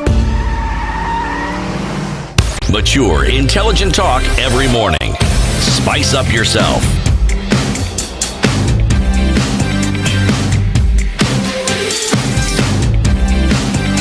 Mornings done right. 94.4 Spice FM, Nairobi. It's 7 minutes after 9 o'clock and we're into the final hour of Kenya's biggest conversation. Yes, and laughter is peeling through the room on this first day of April. Don't be fooled today. Don't be fooled. Be on your toes. But one thing is that we're sure about is that we're having conversations that matter and making sure that we do that hour on hour every day. And so for the folks who continue clicking in, thank you for doing that. And as we get into a final conversation for this morning, let's let you know one more time why it's necessary for you to get onto the ALX platform, especially if you want to go to a world-renowned university or if you want to go and experience global education. Yes, all you need to do is apply, because ALX Pathway is coming in with solutions for all those dreamers from high school who want to go to these global universities. And ALX is telling you that 21st of April is the deadline. Time is running up, but you have an opportunity to be part of these global universities. And through the ALX Pathways, you have an opportunity to study at global universities in person or hybrid and also online. And to gain access, you'll complete a comprehensive 8-month ALX Pathways. And this helps just to get you ready for these opportunities in these universities, so that by the time you're getting in there, culture shock and whatnot have been dealt with. You're getting in and ready to go shine and win. ALX says for you to get here, you go to bit.ly, that is bit.ly/ALX Pathways SFM. You get an opportunity to learn about leadership, entrepreneurship, and communication designed to prepare you for successful university application. 21st of April is the deadline. Go ahead and start applying. There you go. And then I can shop, I can play, I can fuel, I can travel, and I can earn while spending? Yes. If it were a mathematical problem, you'd say that equals World Credit MasterCard by I&M Bank. That's what it would equals to. Everything you've said. Yes. But it also equals to something else. Points. Okay. Not just points in terms of dots on a line or dots on a white page. It means the money you spend, a sensible portion of it is given back to you in terms of points, and it has a shilling value. So as you spend, you earn more. Now, if you accumulate it adequately over time, you will be in a position to actually do the same thing that you were doing, but now with the points. And the points are called Milele points. How do you do this? You need to go to the I&M Bank on the Go platform. That's where you get this. But now let me put the icing on the cake. The icing is as follows. If you happen to be the 20th client who registers, what will then happen is that you will get 50,000 Milele points, which is equal to, as I'd said, 50,000 Kenya shillings. All right. Can life get better? It can't. It can't. I'm telling you. Can it? Okay, so the sound of laughter that you heard came from one Patrick Analo, who is the Chief Officer, Urban Development and Planning at Nairobi City County, and he's our guest this hour, and he's already in the hot seat. Patrick, good morning. Good morning. How are you doing? I'm good. Yeah? Yeah, and you? I'm all right. Yeah. Happy to see you. I'm very happy to see you too. Thank you. And for real, I'm saying that. Yes. Today you're not sure what anybody's saying, whether they're actually telling you that or they're trying to fool you. But that one. Yes. I'm telling you, I'm happy to see you and glad that you're here. Happy to see you too. Yeah. All right. So, you, of course, are sitting in the hot seat of the Situation Room, and as CT normally does every week, he's in a different African country, and he is going to share the proverb with you today, and we'd like you to interpret that for us and tell us what that means to you. I am actually. Our proverbs are from the country known as the Comoros. Okay? Archipelago, group of islands, quite a number of them.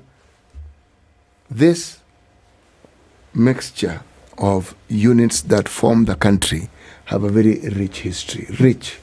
Documented beginning at a time that one country, many centuries ago. Now, when you talk about centuries, well, the earth existed many more centuries before then, but this particular country, because of where it is situated, it was the pathway for many trade routes. So as a result of that, many people came there, passed by there.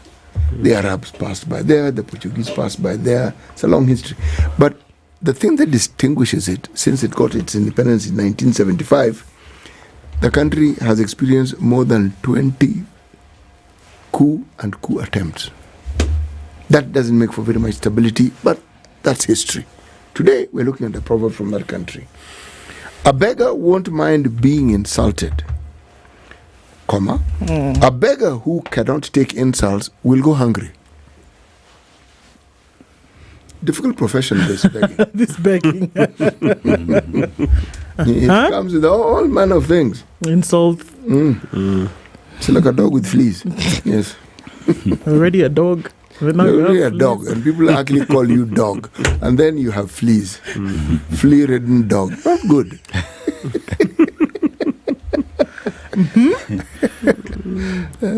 Patrick?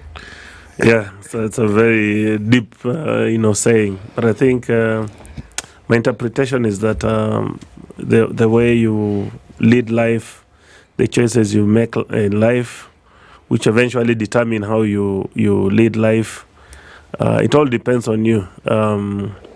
You may choose to be one who has to, go through insults in order to be assisted. Yep. Or you may choose to stand by your principles and really suffer. So, it all depends on you, on how you want to lead a life, particularly if you're a needy person. Hard choices, eh? Particularly if you're a needy person. Yeah. All right. Well, it's kind of like the dog. It still needs the bone, eh? Just don't be needy. And that's the same if you're a needy country. Well done, CT. Just don't be needy, pretty much. Needy with plan. Yeah. So speaking about needs and plans, we're in Nairobi. Yes. And the county is, of course, we know, the center of commercialization for the country. Many says that it shouldn't be a county, it should be a regional administration district. And that it's just too big to be handled by a county management in terms of governorship or that kind of administration, that it's just too big. And that developments that need to take place then essentially make Nairobi the beacon for the rest of the country, right? And so the conversation that we're having this morning is looking at the development of the county and saying that, okay, there seem to be developments all over the place. And we're not just talking about infrastructure development, all kinds of things. There's water here, there's clean the river, there's, feed people, there's deflood areas. So many things are going on at the same time. So the question is, to continue to secure Nairobi as the beacon for the rest of the country, and indeed one that the world looks at, we can't run away from who's set up here as international entities. How are you going to regularize? And we have sub-counties in this county. How are you going to regularize all of that to make sure that the development agenda is actually being met? And that's forming the basis of our conversation this hour. So I guess that's the big one broad question that we can ask you, Patrick, because you sit right in that seat. What are we looking at now in terms of progress, and how does Nairobi actually look from that bird's eye view? Yeah, thank you so much, Ndu, City and my brother. Let me start by saying globally, the new urban agenda has a main theme of leaving no one behind. What that means basically is that cities and municipal authorities must undertake necessary, plans, interventions, initiatives that make sure that the urban poor are not left behind as cities, industrialize and urbanize. So it focuses on issues of provision of infrastructure, particularly in the informal settlements or areas that have urbanized without really being within the planning framework. It looks at the quality of life, security of tenure, and particularly talking about regularization. Regularization basically is the process of bringing into the framework of development control developments that have taken place without prerequisite approval from government.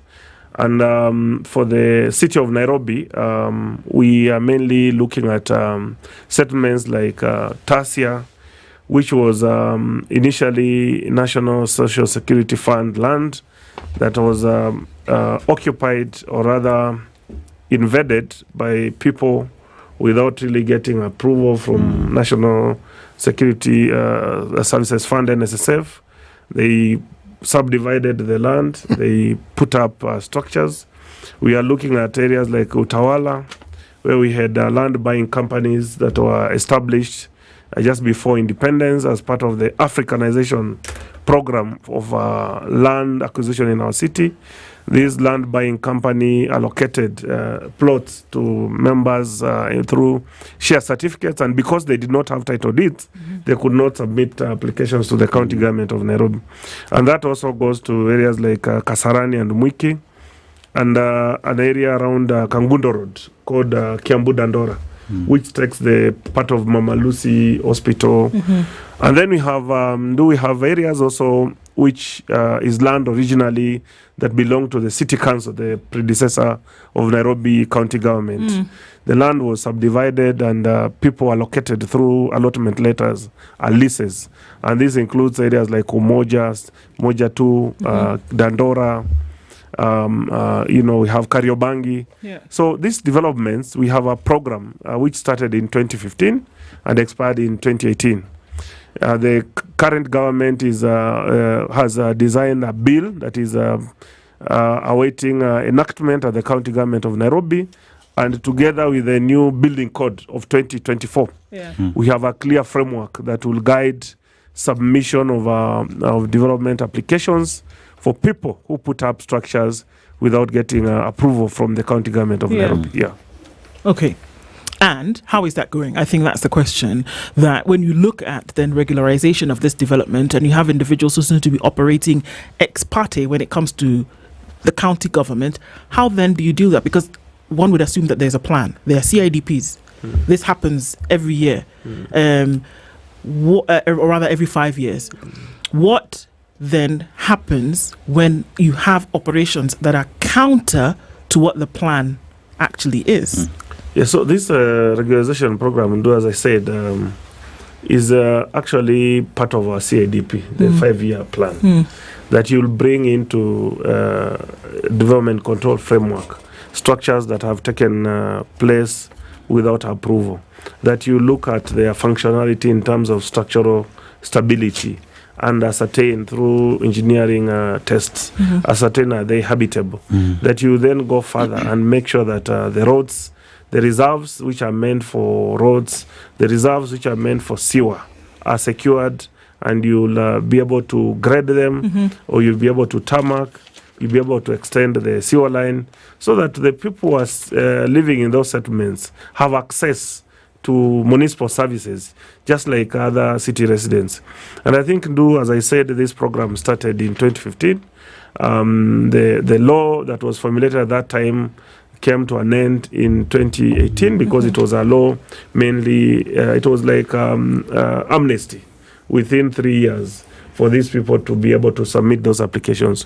I think the area that succeeded at that time to submit the applications within that period is the area of pipeline. But the rest of the city, particularly the 4 embakassis, were not able to submit applications, mainly because they did not have title deeds. Now, the last government of President Uhuru gave about 10,000 title deeds to people in these areas I've talked about. And these are the people we are targeting, that now you have a title deed. You have a structure of 4 floors, 6 floors, you're collecting rent. You want services from the county government. You, at some time, you also want to get bank loans using the development you have, the property you have. We are calling upon these people to submit the applications so that they're evaluated. The ones which meet standard requirements in the building code and also as provided in the draft regularization bill of Nairobi County will be approved. There are some which would not meet the requirements. And through professional advice of architects, engineers, and physical planners, necessary retrofitting adjustments again will be provided. If one wants to get what did you call it? Approval. Yes. What is this process like? Approval is a regulated process, a city, through the Physical and Land Use Planning Act. It starts with the... and this act, mwaka gani? 2019. Okay. And this act provides that you must first access the services of a physical planner who will who must be registered and licensed. And this physical planner will submit to the county government an application requesting for planning approval. Let me say, for instance, you want to put up a multi-story structure. That involves then changing the use of the land from single dwelling is an agricultural land, for instance, or it's a single dwelling unit land, and the area has now been allowed to develop beyond single dwelling, the planner will submit the application. Once it is approved, then you move to the next professional, who is an architect. Go ahead, please. The architect then now prepares what you call an architectural plan city. And this now takes into account your needs, your vision, your aspiration. Probably you want to put up an office plus residential, you want to put up a hotel and a mix of some offices. A mixed development. A mixed development, or you just want a palatial house of 8 bedrooms or 9 bedrooms or whatever it is. With a helipad. with a helipad and a heated swimming pool and what have you. So the architect then actually picks your ideas and prepares the drawing, which is submitted for the approval. The last approval from the county government is structural engineering drawings, because a building is a brick and mortar and steel. So the engineers then pick what the architect has designed and tell you, city, you'll need Y8 or Y16 or Y20. Once that is finished, then you now go to NEMA for the environmental impact assessment. There's something that I want to ask. When you look through the act or you look at the building code and you say this is what you want to do, are there rules that govern the limit to what that building would be like? Whether, for instance, you are allowed 2 floors, 3 floors, 5 floors, 10, and if indeed it is 10, at what point are you required to have a lift in this building? Yes, city. Remember, I came here to discuss regularization. Basically, in other words, these are structures that, in strict sense, you would call them non-authorized. They were put up without considerations in terms of what the building code provides, or even if they were put up with considerations in terms of what the building code provides. Because sometimes you can hire an engineer to supervise for you the building, an architect to draw it, but it is not approved. So in some instances, you find that, yes, the building is very sound, it's inhabited, but it has no papers. Okay, so is it illegal? Yeah, so you would say actually it's illegal. Okay. I mean, in strict sense. Okay. But what you are saying is that under the the opening, what I said, leaving no one behind. Okay, Patrick. Yeah. As you talk about the regularization Dennis, of... I'm still stuck on this one. The reason I'm stuck on it. Okay. I am stuck on it because why I asked is, when you talk about regularizing, as wherever you're going, you are then referring to ensuring that you abide by the regulations that exist. So, if indeed the idea of zoning then comes in, what is allowed here, what is not allowed here, etc., etc. I'm still asking the question. So, what then happens if somebody put up a building, which we've referred to generally as illegal, and now we are regularizing? What is it that we are going to do? Take it down? Yeah, good. Good question. We actually anticipated such instances. And I think I keep telling you that there are cases where buildings in this city have been demolished because they are either sitting on a riparian corridor. And I was going to actually discuss the Nairobi River regeneration program, which we are seriously involved in, and is partly passing in these regularization areas. So a building that is not observing the levels city, and I would like you to take this from me. If it does not meet, for example, the levels in terms of the zoning policy for that area, basically it will have to come down. And that is provided for in that act. It doesn't matter how big it is, it doesn't matter what area it's in. City, you see, the regularization approach gives some discretion. I said it's an amnesty act. Right. It gives discretion, but there are levels. For instance, if it's a building that is next to the airport in the Tasia Utawala area, and it's found to be an obstruction, then it has to come down. Okay. There are no two ways about it. Yeah. So then how do you deal with, and that's buildings, because it seems as though if I have an approval and I have a piece of land and I want to put something up, I mean, I feel it's well within my right to do so. I get the approvals, that's done. Somebody somewhere is approving these things. Somebody somewhere is saying you can go ahead and do it. And if it comes later and you say that the authorization that was not given and the regularization then needs to take place, then one must ask, who is this person or who are these persons who are giving this approval? Because they cannot come from anywhere else but the county government. I cannot go, I as Ndu or CT just taking a merry walk along and say, oh, I approve. You may go ahead and build. It doesn't work like that. Somebody's giving the approval. Where is this coming from? The lands that I mentioned, for example, Tasia. Okay. Tasia was an NSSF land, and I'm sure there have been so many media stories about it. Controversy about the Tasia land. This was a government land that was invaded by criminal gangs, occupied, subdivided illegally. I think it was around 1992 city. You are in this city then. Subdivided and illegally allocated, and without approval from either city council then, Ministry of Local Government or national government, it was developed and occupied, and people live there. Okay. It's the same thing that happened to the Sokimo land, that, the airport land, where people, unlike the one we are discussing here, that one people even had title deeds in Sokimo land. And somebody they had approvals from the county government of Machakos. They had developed. Look at the Portland land that was demolished last year, November. I mean, people had title deeds. There were approvals for construction. So who's giving them? But the land was illegal. Patrick, who's giving the approvals? So those title deeds were found to be illegally allocated. By somebody in a government now the facility. Ministry of Lands is in a better position to explain how are those titles generated. Okay, we're going to go to break in a minute, but something that's really pressing. That the two issues that, we're going to come back to this because somebody's giving these approvals, Patrick, but we're going to come back to that. Maybe we come back from the break. But there are two things that seem to have spawned all over the place. Boreholes and petrol stations. I just did a count. After the Nyayo Stadium roundabout, outbound on Ombaso Road, and the junction that takes you on the interchange towards Athi River, or then going towards Kitengela, there are 14 petrol stations. 14. How many kilometers are those? 5? There are 14 petrol, and that's outbound. We're not even talking about then what happens thereafter. That's just as an example. These are completed servicing petrol stations. There are a number of other petrol stations that are being constructed. There are some that are waiting to have other things added to them. Eastleigh is borehole city. So is Kilimani.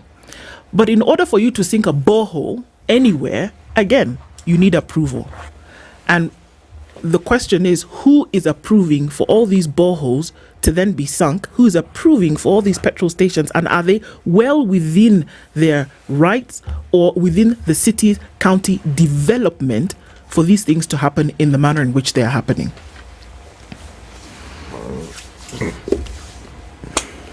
Yeah. Okay. Yeah, for boreholes, I think, I really wanted us to dwell so much on discussing regularization in the eastern side of the city. I hope we really get more time to discuss that because I think those people equally are very important to this city, and we need to serve them. I think I repeat again, we must be able to ensure we do not leave anybody behind. Sure. This city belongs to the 6 million residents that will live in it. And as an urban planner, I think I'm tending to think that we now need to bring the voice of the people living in informal settlements. It's true, but you can also use examples of things that are currently existent and present in terms of then what would happen for these other places that you talk about. As regards the boreholes in Eastleigh and other areas you've mentioned, there's an agency called Water Regulatory Authority. That's the agency responsible for licensing of boreholes. Equally, for petrol service stations, there's a government agency called Energy and Petroleum Regulatory Authority. Yes, it's the one responsible for licensing of boreholes. Of petrol stations. So I think they're better placed in terms of. I'm aware, like for instance, IPRA is revising their regulations in terms of licensing of not only petrol stations, but even LPG, filling stations. Yeah. So the county doesn't play here at all? Yeah, this licensing of boreholes actually starts with those agencies. Once they have no objection, then they bring it to the county. Then they bring it to the county. And also the petrol stations have to be built. Yeah. So approvals have to come from the county. Yeah, and that's the complementary role that we have between national government, state parastatals, and county governments. If somebody has already gotten no objection from the statutory parastatal, really, we restrict ourselves to a mandate. As the urban planner, you don't have to say we have so many petrol stations. Just in this area, we don't need another one here. Can we? Well, I think I said there are 14. I would need to also go outside there. Count, honestly. The numbers. We can go together, we can count. They could be 15, actually. But I think also, you need to appreciate, it's the same way sometimes I go to some places and you almost feel like, is this a town for pharmacies? There is one pharmacy from one place to another, and majority of the customers, in some cases, you find are ladies, and you really want to do a study and find out why do you have so many pharmacies in this particular place. I mean, we live in a liberal economy, so if those petrol stations have no business, they will fizzle out. So if EPRA has licensed them, it means they find that they are feasible wherever they are. But I think as an urban plan, I think my response to that would be we need to invest in mass rapid transit. Okay. For Mombasa Road, the Mombasa Road corridor, we cannot rely anymore on the expressway, which is already filling up. And for us, as through the new plan, our proposal on Mombasa Road was to do a BRT, bus rapid transit. If we do that, the petrol stations will fizzle out. But I think IPRA would be better placed to really explain the process and requirements of licensing the PSS. Let's take a break on that note and come back and continue our discussion this morning with Patrick Analo, who is the CEC Chief Officer, Urban Development and Planning, Nairobi City County. We're going to come back and look at that approval question because it does bear a huge responsibility and role on regularization. It's 26 minutes to 10. We'll be back after this. City. Yes. This is the Situation Room, the only way to start your day. Spice FM. Spice up your life.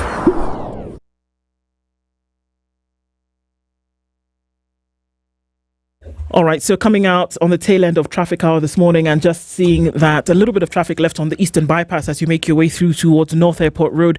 Outer Ring hasn't done too poorly today. Kangunda Road still continues to be busy, and traffic on the Thika Superhighway right around Survey heading towards Moranga Road is still a little bit of a thing. So whatever was happening on Wangari Maathai Way heading towards museums has cleared up, and folks are on their merry way going where they are going. Still some traffic coming out of Parklands Muthaiga, all on Limuru Road this morning. So to watch out for that through the morning, talk to us, Spice FM KE on X.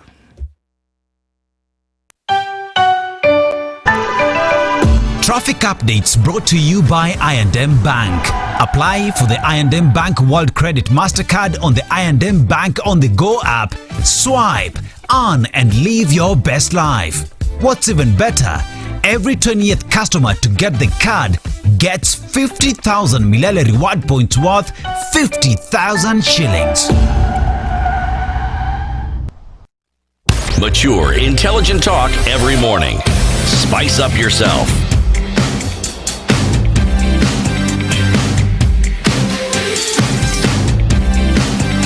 Mornings done right.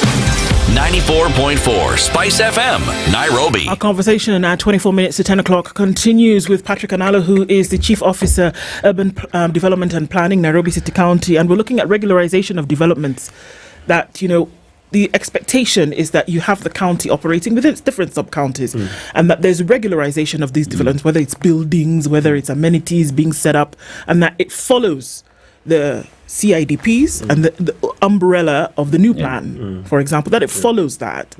And are you comfortable that it is, or are you uncomfortable that there's too much that's going on, then that essentially needs to be streamlined? Yes, Ndu, I think, again, let me say that we are dealing with the historical failure of our land laws in our city. Ideally, we shouldn't have had people invading government land and settling on that government land. I think the land buying companies, which played a very key role in helping Kenyan Africans buy land that had originally been grabbed by the colonial settlers, should have actually gone up to the stage where they issue title deeds. I think the previous county governments and city council governments would have actually done more to ensure that we do not have people who stay in houses that they do not have government papers. And we are saying that this is what we are trying to address and do. These people actually also need to pay for services. They need to pay for waste management. They need to pay for infrastructure maintenance and expansion. They need to pay for property rates. And you can only do that once you have their data in terms of who they are, the properties they own, the kind of developments that take place there. Are they are safe? Do they meet the minimum development control and planning requirements? Because they are part of the city.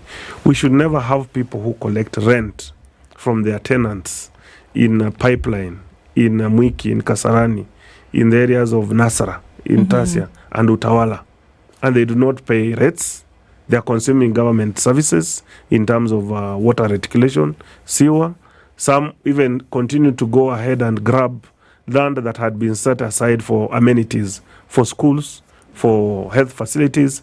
For example, we have a case we are fighting with in an area called Kwandege in Tasia, land which had been left for staff housing, for the health staff housing in Tasia.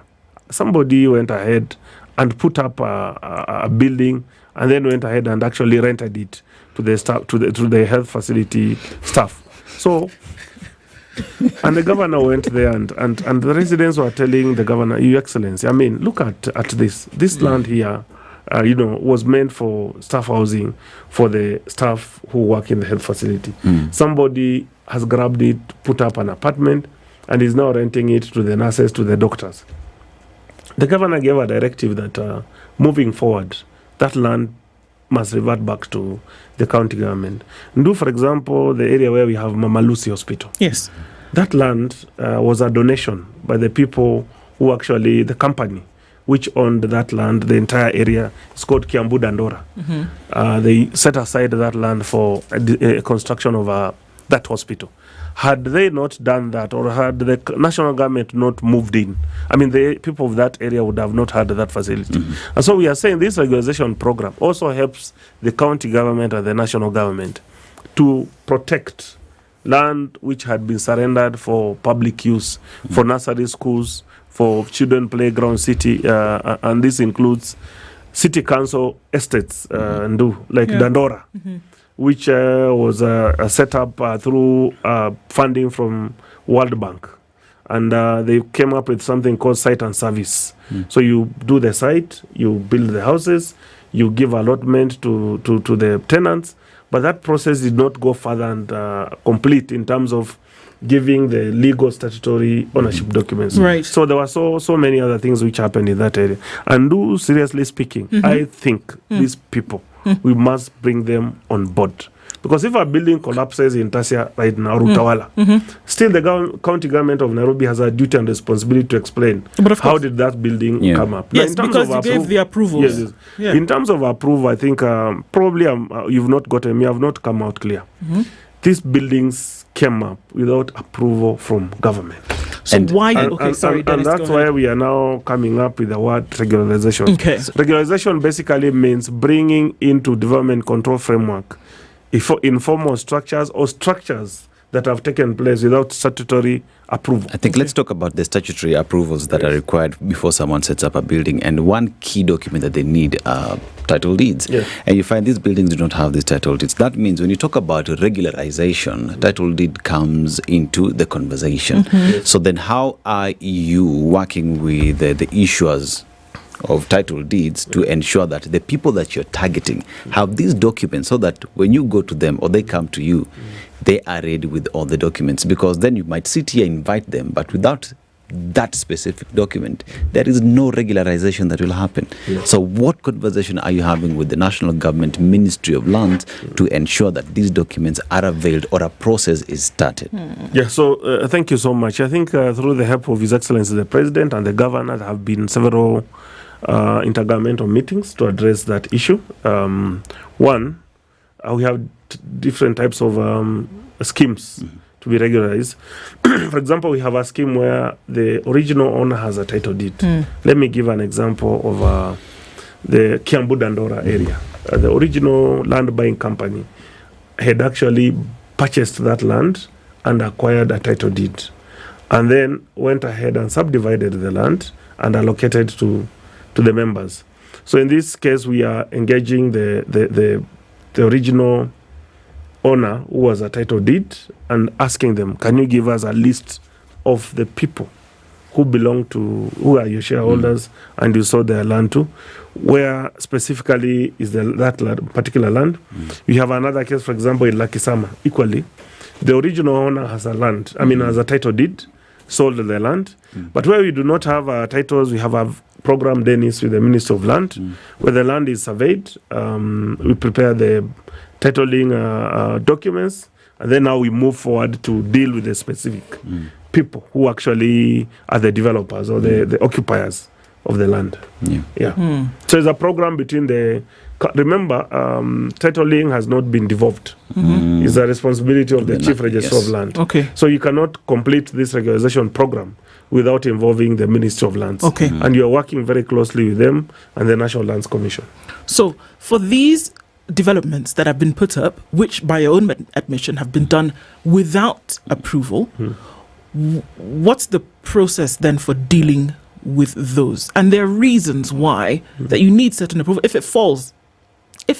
a building falls today, and then we find out that there was no county approval for that building to go up in the first place, liability falls heavily on the county, whether it's loss of life, whether it's the loss of property, destruction of property, whatever the case may be, liability falls on county. So there's also, when you talk about regularization, there's the work to be done of constant checks, constant effectiveness and efficiency. So those questions will come later. So the question is today, is there a collective knowledge or awareness of those developments that are currently up, which have not been approved and that should be earmarked either for destruction or earmarked for, serious reprimand when it comes to those who've put them up? Yeah, so one, the process starts with the physical planning, which looks at it has to map out the entire scheme, look at the number of plots that exist and have been developed, look at the way leaves in terms of if there are any way leaves passing through the land, for example, power way leave, water way leave. Basically prepare the land use plan, spatial plan. And then now we have an architect and an engineer coming in who look at the structures one by one, subjected to tests in terms of structural integrity. The engineers have a scientific way of doing that. The architects will look at the soundness in terms of lighting, accessibility. Do you have adequate staircases? Do you have areas that require that the lifts have to be fitted? Do you have ample access to parking? Now, all this will be done, and then the architects must sign and the engineers must sign an indemnity form, an undertaking. That yes, we place our signature and an undertaking on a report on this particular building. We've subjected it to technical assessment, and we recommend that the county considers it for regularization.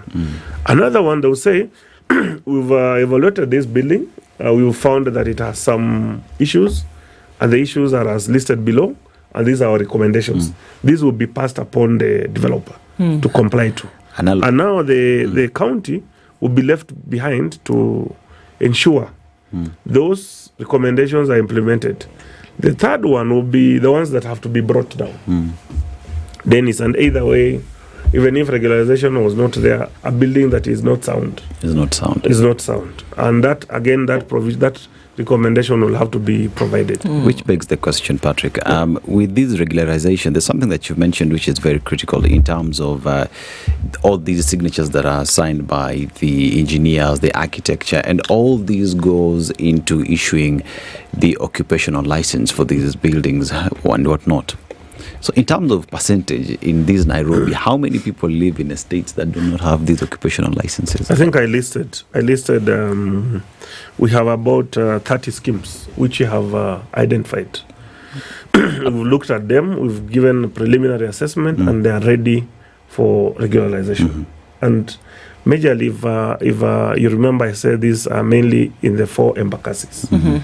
Embakasi East, like this area that covers Utawala, Tasia. Yeah. Then we have the area of Mwiki and Kasarani, and historically this area was settled through land buying companies. Then you have the city council schemes in the areas of Kariobangi. We have Dandora. We have Umoja 3. Those we've already mapped out the area. We are doing sensors. You asked me whether somebody has identified the buildings. We are doing the sensors in terms of looking at the numbers of the structures that we have to literally deal with, one after the other.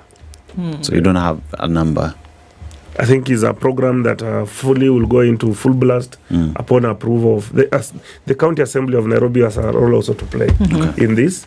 They must approve the law that they have, the regularization law, but also the Physical Land Use Planning Act also gives powers on the CEC, the County Executive Committee member, to undertake development, control, interventions and measures on structures which are occupied by people but have not met statutory approval. Statutory approval includes even moving a window like this one. Absolutely. I mean, from where it is to another location. It's Felling not a just tree, cutting down a tree. Yes, of course. Requires that. And so we're talking about the very basic. And and that's why we're met with chagrin when we hear that an entire building of 6 floors is up in plain sight and doesn't have approval when you need the approval of the county to cut down a tree. Yeah, so what happens there have been, one, we are dealing with the history of the city, the failures of our history in the past. And I would say this is a failure in terms of a land tenure management. But secondly, there have been several arrests in some of these cases I'm mentioning to you. But when you take these people before a magistrate, the first question is definition of who the person is, where the development is taking place. If you are not able to produce a statutory land ownership document, the case collapses. You're not able to proceed. Because, you cannot. They argue that what proof can you produce that in actual sense, these people was developing this property at this location, this is the land reference number. So that's why the former government, actually, the regularization program and Dennis started with the issuance of ownership documents. And you've asked that question. There must be title deeds or leases or authenticated allotment letters. So it is after those documents are in place, then now you can proceed to the next step of now having architectural drawings and engineering drawings for approval. Okay. Yeah. One of the other issues that grabs a lot of attention is the affordable housing projects that will be taking place in the city. Now, in terms of procurement, in terms of awarding, in terms of scrutiny when it is coming into place for who will be awarded those contracts. Of course, the county is under scrutiny in terms of transparency when it comes to this. Serving public interest is a big deal when it comes to the affordable housing project. Cast some light upon that in terms of what's happening, in terms of transparency when it comes to awarding of some of these contracts to build some of these schemes. Yeah, and it all plays a role in regularization, I'm sure you will agree. There's a whole Department of Housing and Urban Renewal with a colleague chief officer. I think that colleague is better placed to respond to, like, in terms of the process of procurement and contracting.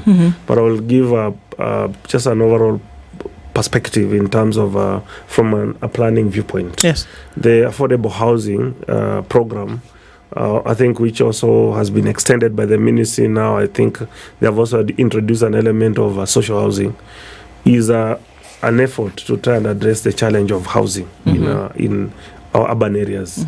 Currently, we have a deficit of 150,000 housing shortage in our urban areas, and it keeps increasing annually. In Nairobi, I was here and I told you almost 60% of our city residents live in informal settlements and do. There are people who really get worried when they see crowds gathering in our city that it's going to rain. There are people who feel so much, worried when they hear there's a fire outbreak. They don't know whether it is their settlement that has been affected. So the county government of Nairobi, picking cue on the national government manifesto efforts on on addressing housing challenge, is implementing affordable housing programs in the city of Nairobi, and this mainly focuses on urban renewal of the original county estates.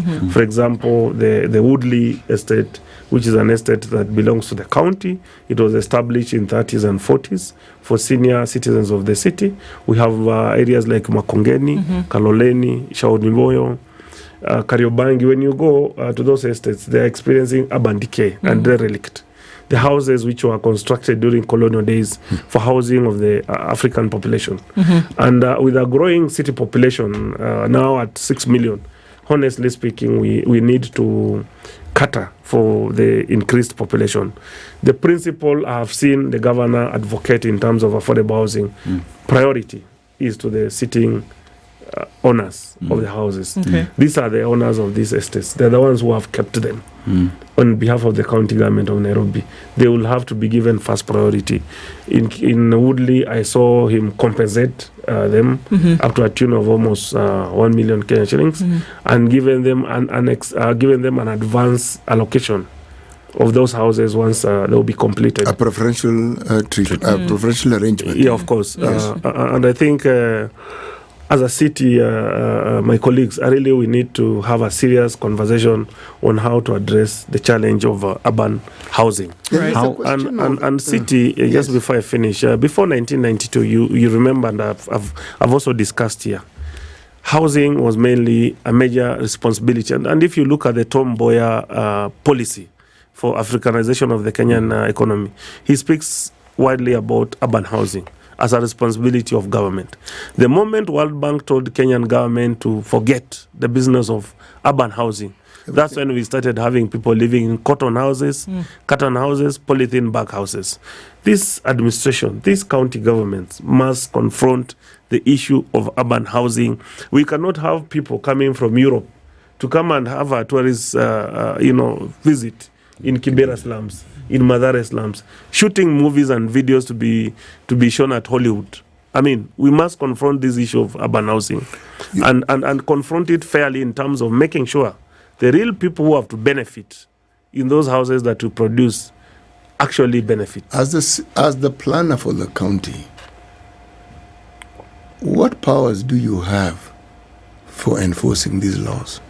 Because, for instance, if you look at the building code, there's a gentleman who visited here once, and he sent me a message because he knows that you're coming to the show. He said, there's an ongoing construction along a riparian stretch bordering Mukuru and Kwari in Embakasi South. They all got approvals from NCA, NEMA, and NCC. Now, the Building Code 2024 speaks to this and talks about building that cannot be put up in areas where there are hazardous materials, cannot be put up in flood maps, riparian land, or seismic zoning. Now, he even sent a picture. When you look at the picture, it is clear that this falls into the category of what he's speaking about. That's why I ask about enforcement, because yes, you're the planner. Yeah, so I'm aware of that report. I'm aware of that case. We're handling it, and you ask a very good question. The collaboration between county governments and national government agencies in terms of enforcement of building codes. So the Water Resource Authority has a responsibility of mapping and pegging. There's what they call pegging. Yes. They come and map. They look at the river corridor within your plot and tell you this is where you have to build and end. Then county governments come and provide the approval. So like for that particular case, I looked at it and I called the developer. He came to the office with a title deed, and I was actually very Surprised in my, to be honest. He was sitting in front of me with a title deed and a survey plan. But I want to correct. Even me, I was very disturbed when I saw that photo. The developer does not have an approval. That's an illegal structure. He doesn't have an approval. He doesn't have an approval, and we issued our notice. Then I was asking him, even if you're in Mkuru where people build because they don't have a title deeds, you are lucky. You have somehow gotten a title deed for your land. Why do you go ahead and develop without an approval? What did he say? He told me he's very sorry, and he started talking to me about that the buildings before him were constructed without approvals because they don't have title. So he assumed that this is the way we do I told him, I mean, you're the people who make us look like we are not doing our work. I look at you, you look like a very sensible Kenyan. You're not old, you're not on drugs, you're very normal. And you have a title deed, you've gone ahead and constructed without an approval. This one will have to come down. So now what he told him, number one, before I engage you further, go and look for Water Resource Authority. Because, he told me that water path that is passing in front of this house, he said, I saw it, he said, that is sewer. Okay. I told him, if it's sewer, how comes it's permanently? Yeah, it's always and even there. If it's sewer, he should not put it there. Yes, so hazardous. So today, he has to come back to us and tell with a report from Water Resource Authority. But you're asking a very important question. Many people ask us, what is the extent of, the riparian? In some instances, it's 36 meters. So this new building code has actually come to really help to reduce, those areas of convergence and divergence between county governments and national government agencies in enforcement city. I have to ask you a question. Our time is running out, and this very quickly. So folks are aware of things that they would suspect are not approved or that might bring a danger. Who do they speak to? Where do they report? Yeah, the county government has offices in 85 wards. We are devolved 17 sub-counties, and we have sub-county administrators. In those sub-county offices, we have devolved planning officers. National Construction Authority also has devolved their officers in those respective areas. So no single Nairobian can claim they have no place to report to. If they see along like this case, we're not saying they don't have. We're asking where do they go when they need to. The sub-county offices. They go to the sub-county office. office. And then what happens once they've reported? It is escalated immediately. Like this one, it was picked from our sub-county offices, and it was brought to our attention. But there are some which have to be they are resolved at the sub-county level. Okay. Yeah. Patrick Analo is the Chief Officer, Urban Development and Planning, Nairobi City County. There's a lot. And of course, off the top of the head, the first question is, can all of this be actually streamlined? Yes or no? Yes. Yes. It can be. It can We're looking forward to a time when that will happen. Thank you. Of course, to have you back in the room to give us progress about that. So thank you for being here this morning. Thank you for being part of Kenya's biggest conversation. This first day of April, we get into the rest of the month with Kenya's biggest conversation. Good morning. It's 10 a.m. Today you have not been so settled.